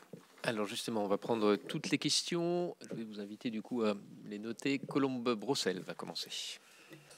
Merci beaucoup, Monsieur le Président. Merci à tous les trois. J'aurais deux questions. L'une pour Monsieur Félicité. Comparaison européenne, l'Italie dispose, avec la tutela patrimonio culturale, avec l'accent, d'un dispositif particulièrement abouti. Plus de 300 carabiniers spécialisés, répartis en 16 unités régionales, dotés de pouvoirs d'enquête propres, d'une base de données nationale interconnectée, d'une présence permanente sur le terrain. Vous nous l'avez dit, et en comparaison, l'OCBC compte 34 agences centralisées à Nanterre, sans maillage territorial équivalent. Pensez-vous que les moyens actuels, qu'ils soient humains, techniques ou budgétaires, c'est le moment, permettent à la France d'assurer une surveillance efficace et réactive de son patrimoine, ainsi que l'ensemble des mesures de prévention que vous avez exposées? Nous sommes en plein débat budgétaire. Est-ce qu'il pourrait être l'occasion d'aligner, au moins partiellement, notre modèle sur celui de la TPC italienne, notamment en matière de déploiement régional et d'investigation numérique? Et puis j'ai une deuxième question pour Monsieur Hébert. J'aurais besoin d'un peu de clarification sur les chiffres. Vous nous dites, et en cohérence avec ce qui est dit par la présidente du Louvre, par la ministre de la Culture, nous entendons les mêmes chiffres depuis plusieurs jours. Un projet à 800 millions, le déploiement d'un schéma de sûreté à 80 millions, et c'est 10 millions d'euros par an. Par contre, ces chiffres, on ne les retrouve absolument pas dans le PLF. Dans le PLF, et j'aimerais que vous nous confirmiez tout ceci, ou que vous nous expliquiez, on a une baisse de 5 millions pour ce qui concerne le Louvre. On passe grosso modo de 105 millions à 100 millions, 89 millions de crédits de fonctionnement, 6 millions sur le schéma directeur, ce n'est donc pas 10 millions, et 9,7 millions de crédits d'investissement, mais qui sont, est-il dit dans le bleu, pour tous les musées. Alors, du coup, j'aimerais savoir quelle est la véracité de ces chiffres et comment ça se traduit dans le PLF et comment nous pouvons agir, s'il en est besoin, dans le rôle qui est le nôtre comme parlementaire, à l'occasion du débat budgétaire. Mais pour l'instant, les chiffres, je le redis, sont tous très cohérents, mais par contre ne se retrouvent pas dans le PLF. Pauline Martin. Merci, messieurs, pour vos interventions. Alors, dans cette situation quand même assez dramatique, permettez-moi juste une petite touche d'humour. Écoutez-moi bien, il suffit de poser une échelle contre un mur, de grimper au premier étage. D'ailleurs, il n'y a qu'un étage. Ensuite, on casse un carreau, on fait 10 mètres, on brise la vitre d'un coup de marteau et hop, on a la main sur l'objet. Ah, si je n'étais pas enfermée ici, je vous assure que ce serait vite fait. Fantomètre. Par Georges Chollet, 1961. 64 ans plus tard, la formule de ce célèbre roman pour enfants est toujours d'actualité. Devrons-nous encore attendre 64 ans pour tirer les 60 km de câbles que vous avez évoqués? Madame la ministre de la Culture, auditionnée hier, nous indique qu'on ne relève aucune défaillance, mais des failles. Cela me rappelle la formule désormais célèbre du responsable mais pas coupable. Alors, si la responsabilité de la sécurité du Louvre est commune à la ville de Paris, la préfecture de police et le musée, ce partage place le Louvre, comme beaucoup d'autres musées, au centre d'un débat, notamment sur le nombre et l'efficacité des caméras de surveillance. Dès lors, comment les autorités que vous représentez trouvent-elles leur place dans ce jeu de renvoi de responsabilité? Par ailleurs, le Louvre est un établissement public national. L'État doit donc pouvoir aider l'État. Vous confirmez refuser l'ouverture d'un commissariat au sein du musée, mais certains évoquent la mise en place de rondes aléatoires des forces de police au-delà de l'opération antiterroriste Sentinelle qui regroupe l'armée. Est-ce une solution envisageable? Le réaménagement de la grande entrée par l'esplanade Saint-Germain-l'Auxerrois prévu dans le plan Louvre Nouvelle Renaissance soulève également des interrogations. L'établissement souhaiterait pouvoir fermer cet espace en dehors des horaires d'ouverture, tandis que la ville semble opter pour un accès aux services au public permanent. Quel est votre point de vue sur la question? Et enfin, nous avons mené plusieurs auditions sur l'héritage des Jeux Olympiques de 2024. Vous avez évoqué les caméras à analyse algorithmique installé à l'époque à titre expérimental. Alors, au-delà du temps long des marchés publics et autres autorisations qui font la joie des élus, leur utilisation va-t-elle être actée et facilitée afin de renforcer la sécurité des grands sites culturels? Je vous remercie. Pierre Ouzoulias. Merci, Monsieur le Président. Merci, Monsieur le Président, d'avoir cité le vol réalisé au musée Jacques Chirac dans les Monédières en Corrèze, un musée qui comporte de véritables chefs-d'œuvre, dont par exemple une paire de bottines dites Santiago offerte par Bill Clinton et un maillot de foot dédicacé par Zinedine Zidane. Je vous rassure, les deux pièces sont encore en place. Je voudrais mettre à profit cette audition pour remercier vivement votre prédécesseur, Monsieur Félicité, le colonel Hubert Percy-Dussert, qui a fait un travail tout à fait considérable, et j'avais eu plaisir à l'accueillir ici, dans la chapelle, la salle Monory, quand il avait mis à profit son poste pour lancer le plan national de partage du renseignement qui concerne toujours 7 ministères. Et il n'y a qu'un gendarme qui peut réussir ça. 7 ministères qui échangent leurs données. Et à cette occasion, nous avions évoqué, et on voit bien que c'est une question de fond, le problème du marché de l'art. Parce qu'in fine, ces pièces, elles sont susceptibles de finir sur le marché de l'art. Et moi, j'ai interrogé à plusieurs reprises le ministère de la Culture sur la convention Unidroit de 1995, qui a été signée par la France en 1997, mais jamais ratifiée. Est-ce qu'elle offrirait aujourd'hui des moyens supérieurs à la France, notamment dans la constitution de la preuve, qui est un élément déterminé. Par ailleurs, dans le rapport que nous avions rendu avec Anne Ventalon en juillet 2022 sur les églises, nous avions souligné à l'époque qu'il y avait un vrai problème avec les moyens logiciels mis à disposition des conservateurs des antiquités et objets d'art. Un logiciel qui est complètement obsolète et qui ne permet pas aujourd'hui de transférer les données à l'OCBC et les données ne peuvent pas être intégrées au plan national que je viens de décrire. C'est un vrai souci parce que c'est une base qui est énorme, qui est gigantesque et qui permettrait sans doute de pouvoir suivre plus facilement le parcours des objets quand ils arrivent sur le marché de l'art. Donc, est-ce que dans tous les projets que vous avez, il y a aujourd'hui la prise en compte du travail des conservateurs des antiquités et des objets d'art et la remise à niveau des moyens logiciels dont ils disposent et qui sont extrêmement obsolète. Merci, Monsieur le Président. Sonia de la Provoté. Oui, merci beaucoup. En préambule, je souhaiterais dire que la sûreté, me semble-t-il, est quand même consubstantielle de la mission d'un musée, qui plus est national, puisque le musée a une responsabilité particulière vis-à-vis de biens qui sont d'intérêt général, qui sont des éléments majeurs de notre histoire et de l'histoire du monde, et qu'à ce titre-là, on n'imaginerait pas un hôpital sans avoir traité la question des déchets et des circuits d'hygiène. Je pense que traiter la question des musées sans traiter la question de la sûreté, ou du moins tel qu'on l'entend en ce moment comme étant un élément parmi d'autres, paraît quand même un peu décalé. Donc moi j'ai 2 questions.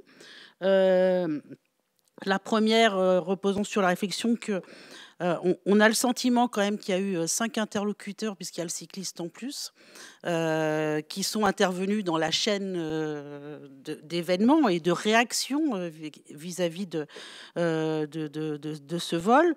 Donc une grande complexité quand même du système et des circuits d'information. L'obsolescence, on le sait, du matériel, des problèmes d'interopérabilité, etc., etc. Et à côté de ça, une surréactivité. On a l'impression que les personnes qui sont intervenues ont été extraordinaires parce que le temps, le délai, malgré tout, reste quand même court et on est un peu bluffé par cette capacité à pallier les carences parce que c'est ce qui s'est passé. Et donc, ma question, c'est dans ce plan de prévention de sûreté qui est assujetti à une autorisation, est-ce que l'autorisation est donnée par défaut ou est-ce qu'elle est assortie de préconisations pour faire mieux? Ou en d'autres termes, est-ce qu'à chaque fois, il a été proposé un plan B ou un plan A par rapport à ce plan B que serait cette autorisation donnée? Pour être plus précis dans la hiérarchie qualitative des choses. C'est-à-dire, est-ce qu'à chaque fois, on a proposé un certain nombre d'éléments à mettre en place et d'investissements pour que ce soit plus réaliste et plus opérationnel? Parce qu'on ne peut pas se contenter de dire que on pourrait menacer de ne pas donner l'autorisation ou alors on pourrait proposer de donner des primes si les choses sont bien faites. C'est-à-dire qu'à un moment, il faut aussi qu'il y ait de l'opérationnel qui se mette en place. Et le deuxième sujet revient sur une des interventions précédentes. Qu'est-ce qui s'est fait en attendant entre 2021 et l'éventuel 2030 où tout serait mis en place de façon idéale? Il y a par exemple des structures pour lesquelles la sécurité incendie n'est pas assurée. Il y a un asservissement, une présence obligatoire de pompiers. Voilà. Est-ce qu'on a mis en place une présence obligatoire d'un certain nombre de personnels ou de compétences en attendant 2030? Laure Darcos. Oui, merci Monsieur le Président. Moi, j'avais une question à poser à Monsieur Félicité. Vous avez parlé beaucoup d'or, mais en ce qui concerne les diamants et autres pierres précieuses, sans forcément du tout les accuser, mais on sait très bien que le marché se fait beaucoup à Anvers. Dans ces cas-là, est-ce que vous n'avez pas la possibilité de pouvoir court-circuiter avant au moment d'un braquage, dans les 24 heures qui suivent, les principaux revendeurs côté Anvers pour essayer de récupérer les pièces avant qu'elles soient bien évidemment desserties. Pour certaines, il y a des poinçons, mais on sait très bien qu'en les retaillant, à ce moment-là, elles sont revendables. J'aurais voulu avoir un peu plus de précision concernant, bien évidemment, les pierres et les diamants qui ont été volés. Et à Jean-François Hébert, que je salue vraiment du fond du cœur pour toutes ces années de missions formidables. Et en effet, on a eu tous plein de souvenirs dans la commission de combat qu'on a menée avec vous.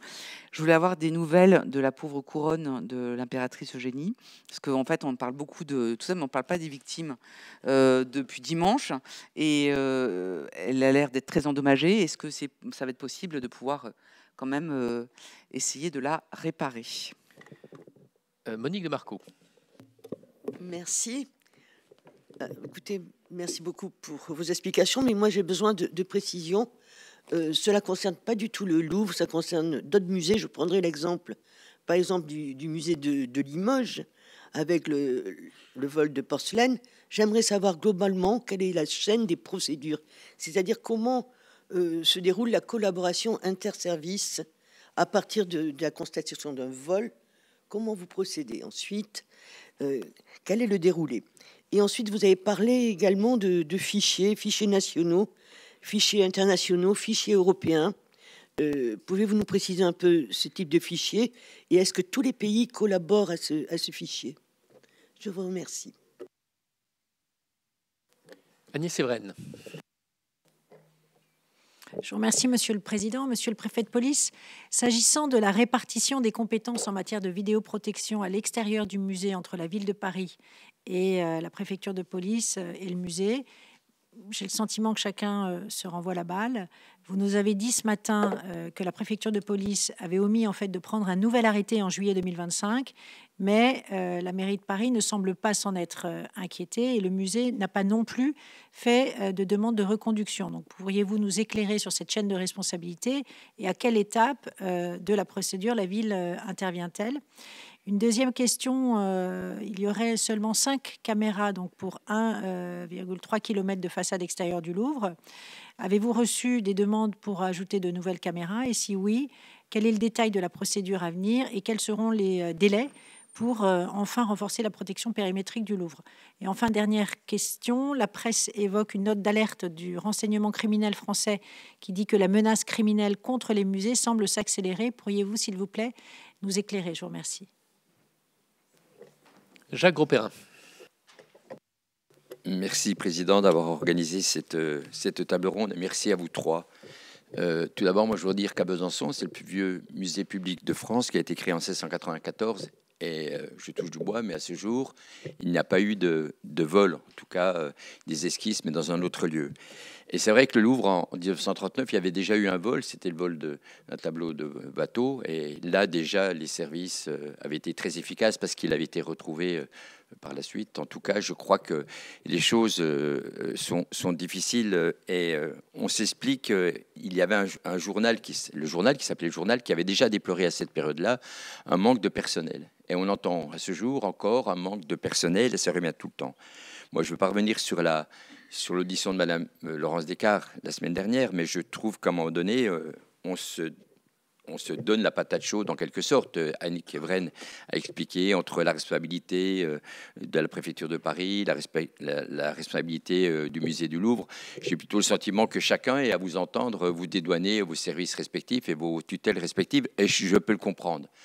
Mais je voudrais quand même dire néanmoins qu'il y a une interrogation nationale par rapport à ça, parce qu'il y a un dysfonctionnement qui est véritablement réel. Et lorsque j'entends la présidente qui dit que la vitrine avait été endommagée, en réalité, ils avaient réussi à enfiler la main à l'intérieur de la vitrine pour ressortir quelque chose, c'est un peu lunaire. C'est-à-dire que, est-ce que les outils qui protègent nos bijoux, nos trésors, sont-ils véritablement efficaces pour pouvoir déjouer des vols ou autre chose?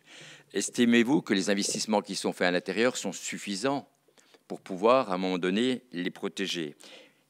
Et puis, vous avez parlé de nouvelles pratiques, de nouveaux équipements à déployer. Moi, je suis persuadé que l'intelligence artificielle, vous avez raison, monsieur le préfet de police, je crois que ça sera un élément.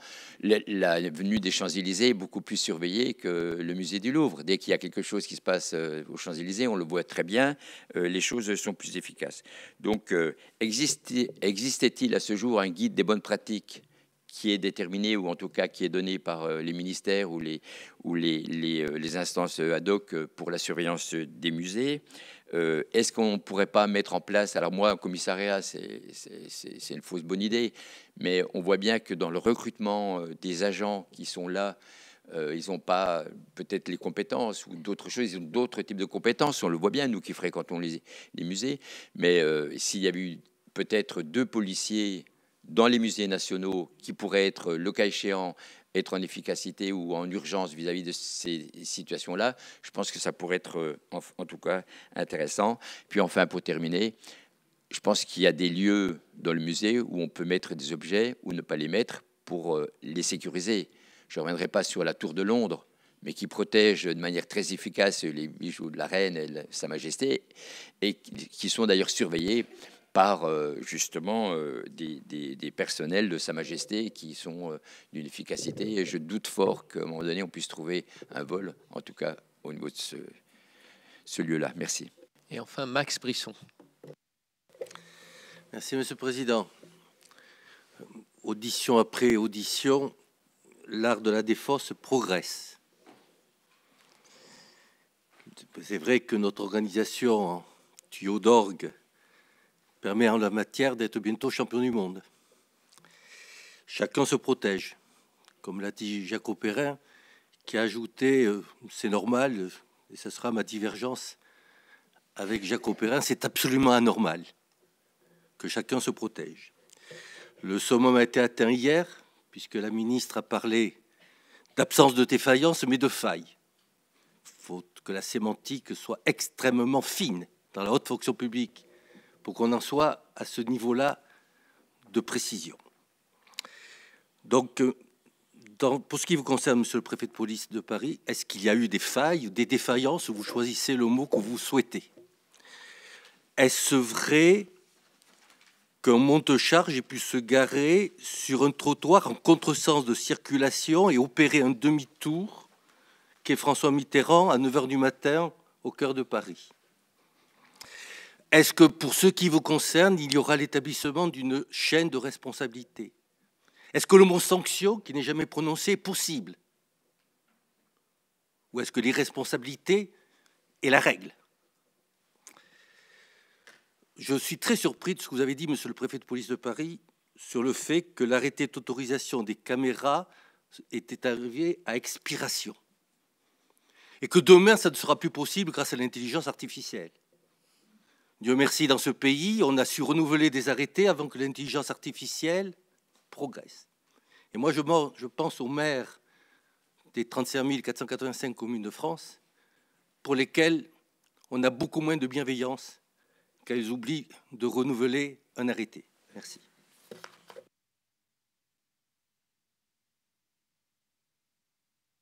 Bien, je vais vous laisser répondre à ces différentes questions.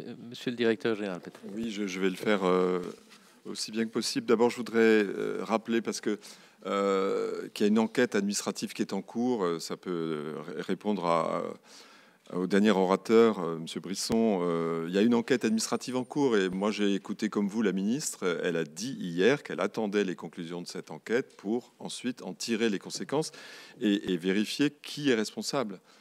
Donc attendons, faisons confiance. Ça me permet de dire également que, sans entrer du tout dans la polémique, c'est pas ma qualité, que, je ne sais pas s'il faut entrer dans des histoires de sémantique, mais ce qu'a bien dit la ministre, en tout cas je l'ai entendu comme ça, c'est que le dispositif existant avait fonctionné. Ça n'empêche pas qu'il y a des défaillances, sinon on ne serait pas en train de chercher l'arbre des causes et avec toutes les enquêtes qui sont lancées aujourd'hui. Donc je pense qu'on fait des faux procès. Pardon, je termine. Ensuite, sur la question du budget, je pense que l'approche n'est pas la même. Je comprends très bien que vous ne retrouviez pas vos petits dans le budget, mais moi, j'ai une approche qui est liée à celle du budget du Louvre lui-même. En fait, le Louvre, comme tous les grands opérateurs, parce que vous l'avez entendu hier, le programme 175 est mis à contribution pour les économies dans le cadre du redressement des finances publiques. Donc le budget du 175 est touché avec des diminutions. La quasi-totalité des opérateurs contribuent à cet effort. Donc le Louvre, comme les autres. C'est pour ça que vous trouvez dans les documents budgétaires un montant de subvention de l'État de 104, si je ne me trompe pas, en diminution de 5 par rapport à l'année précédente. Mais il n'empêche que dans le budget du Louvre global, grâce à l'amendement patrimoine que vous avez voté en 25, les 10 millions qui ont été inscrits au titre du schéma directeur sont maintenus en 26 si le budget est voté. C'est-à-dire que dans le budget du Louvre, il y a malgré tout 10 millions qui vont être consacrés à ce schéma directeur. Et par ailleurs, et ça vous ne pouvez pas le voir dans les documents budgétaires parce que ça relève des ressources propres de l'établissement, si le conseil d'administration du Louvre vote bien la tarification différenciée en fin d'année qui va normalement produire entre 15 et 20 millions d'euros supplémentaires, le budget qui va être préparé par le Louvre lui-même, intégrant la subvention de l'État, certes en diminution, mais avec quand même les 10 millions, va intégrer une recette prévisionnelle de 20 millions au titre de la tarification différenciée. Et j'ajoute un autre élément sur le budget. Alors que mon programme subit des diminutions d'emplois, vous verrez que les emplois au Louvre sont maintenus au même niveau, à 3 en plus, dans le budget qui vous est soumis. Voilà ce que je voulais dire sur la présentation du budget. À M. Ouzoulia, je vais dire qu'on a lancé une inspection de l'inspection générale des affaires culturelles sur précisément les modes de travail des conservateurs des objets, des antiquités et des objets d'art, parce que pour moi, directeur général des patrimoines, ce sont des gens exceptionnels, bénévoles, qui sur l'ensemble du territoire se consacrent aux objets mobiliers, notamment dans les églises. Et c'est ultra précieux, irremplaçable. Donc on essaie de tout faire pour les aider dans leur mission. Ça passe par des frais de mission qui sont pas, enfin des dédommagements qui ne sont pas suffisants et les outils informatiques que vous évoquez. Donc ce rapport a été remis au cabinet de la ministre et on va regarder ce qu'il est dit dans ce rapport sur le système informatique que vous évoquez, parce qu'effectivement, il faut qu'ils puissent transmettre le plus facilement possible les données qu'ils collectent. Et heureusement qu'ils sont là. Moi, j'en profite pour leur rendre hommage parce que c'est vraiment des gens, très souvent, c'est des fonctionnaires dans les services d'archives, mais il y a des bénévoles qui se dévouent vraiment pour surveiller finalement les objets mobiliers qui sont présents, très, très, très présents dans notre pays. La couronne de génie, je ne peux que me référer à ce que dit le département des objets d'art en disant qu'ils pensent qu'ils vont pouvoir la remettre dans son état initial et c'est une très bonne nouvelle. J'espère surtout qu'on va retrouver les autres joyaux qui ont disparu. Je laisserai mon voisin répondre sur ce qui s'est passé à Limoges. C'est la question de Madame de Marco. Et puis pour Monsieur Beaurepin, pardon, sur le manque. Excusez-moi, j'ai mal. Gros-Perrin. Beauperrin, pardon, excusez-moi, j'ai mal écrit. Sur le manque de personnel. En fait. Pardon. Mais il faut qu'on trouve un équilibre en matière de... C'est une question, le personnel. Il va falloir qu'on ouvre un chantier aussi sur les personnels dans les musées. On voit bien que si on avait eu plus de gens dans la galerie d'Apollon, ça n'aurait rien changé, parce que les agents d'accueil et de surveillance, leur rôle, c'est de faire en sorte qu'on veille sur le public, qu'on évacue le public, qu'on alerte, qu'on fasse les alertes. Moi, j'avais vécu ça à Fontainebleau aussi. C'est des gens qui doivent assurer la sûreté des œuvres. Ils ne se portent pas au contact, dans leur statut, au contact des malfaiteurs. Parce que tout simplement, ces gens pourraient être armés et on pourrait déplorer ensuite des drames humains au sein de nos musées. Donc ça peut poser une question dans les lieux où précisément on a des objets qui sont très convoités.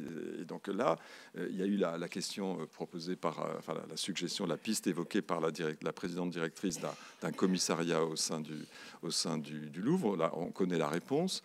La ministre a eu l'occasion, parce qu'elle a rencontré les organisations syndicales, de dire qu'elle n'imaginait pas que les agents du Louvre puissent être armés. En tout cas, que dans le statut aujourd'hui des agents d'accueil et de surveillance, on introduise la notion d'un port d'armes. Alors, est-ce qu'on ne pourrait pas rassembler, comme l'un d'entre vous l'a dit, les trésors les plus précieux dans des salles particulières et à ce moment-là faire appel à des sociétés extérieures qui, elles, seraient comme quand on garde des bijouteries, Place Vendôme, aptes à porter des armes? Pourquoi pas? Je ne suis pas en train de dire que c'est ça qu'on va faire, mais on doit ouvrir un chantier sur ces questions-là. Parce qu'aujourd'hui, ce qu'on a fait, c'est qu'on a retiré... On a demandé qu'on retire les objets les plus précieux, les plus menacés, mais à un moment donné, on va bien avoir envie de les remettre dans les vitrines. Alors, ça pose toutes les questions de vitrines sécurisées. On a fait d'énormes progrès dans ces domaines. Bon, mais moi, je ne veux pas rentrer dans ce qui s'est passé au Louvre. C'est plus compliqué que ce qu'on entend un peu partout, et c'est l'enquête administrative qui va vraiment établir ce qui s'est passé précisément. Mais on progresse beaucoup dans tous ces chantiers-là. Mais en tout cas, vous avez raison de souligner qu'il y a une dimension humaine qui n'aurait pas forcément changé fondamentalement les choses dans le malheur qu'on déplore, mais il faut qu'on ouvre cette réflexion, et ça va se faire dans d'autres jours qui viennent. Colonel. Donc la première question concernait le modèle italien de la TPC, donc qui a un effectif effectivement qui compte 10 fois plus de personnes que l'Office central, mais l'organisation est différente. Bon, la TPC, c'est pas le commissariat au sein du musée, mais c'est un peu la force de police au sein du ministère de la Culture. Ils ont une base Leonardo qui enregistre en fait tous les biens des collections publiques, tandis que nous avons que inventorié dans Tréma les biens, les œuvres d'art volées. Donc il y a quelques différences.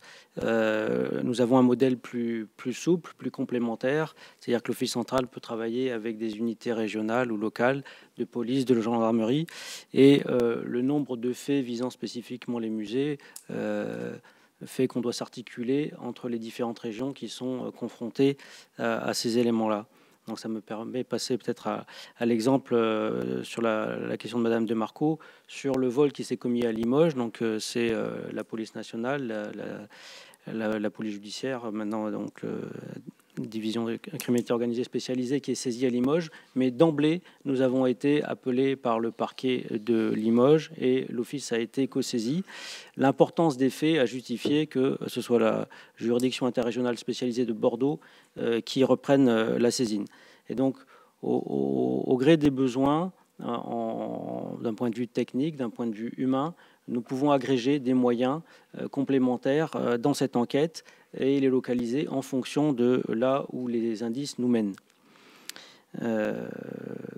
Voilà. Sur les fichiers nationaux et internationaux, donc j'ai évoqué le fichier Tréma, donc qui est un fichier administré par l'Office central qui comporte plus de 97 000 objets volés et qui nous permet dans la durée de les identifier. Il existe une base Interpol, donc le fichier Psyché, qui est rempli par chaque État. La France est un très fort contributeur. Donc tous les biens issus des collections nationales sont systématiquement remplis dans ce fichier. Tout particulier peut avoir accès aux photos des objets ainsi mis dans les bases d'Interpol avec une application qui s'appelle IDArt, de manière à confronter tout achat ou toute volonté d'achat. Et donc vous verrez sur les objets volés, bien entendu, toutes les photos des objets du Louvre et des musées qui ont été cités précédemment.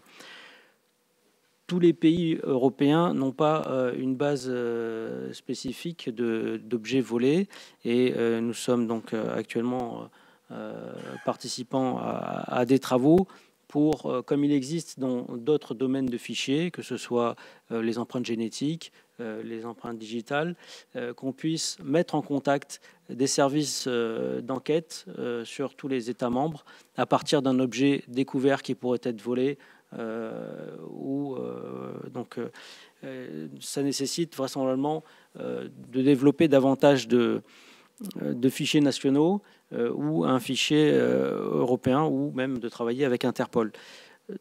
Tous les pays n'ont pas non plus une force spécialisée pour enquêter sur ce type de vol. Dans le cadre des échanges que nous avons au niveau international, nous avons été sollicités justement pour comparer, pour exposer les différents modèles. L'Ukraine a organisé un échange au sein du ministère de la Culture ukrainien avec le modèle italien, avec les États-Unis, avec les Pays-Bas, avec l'Espagne et le modèle français. La Grèce annonce aussi récemment la création d'un service spécialisé.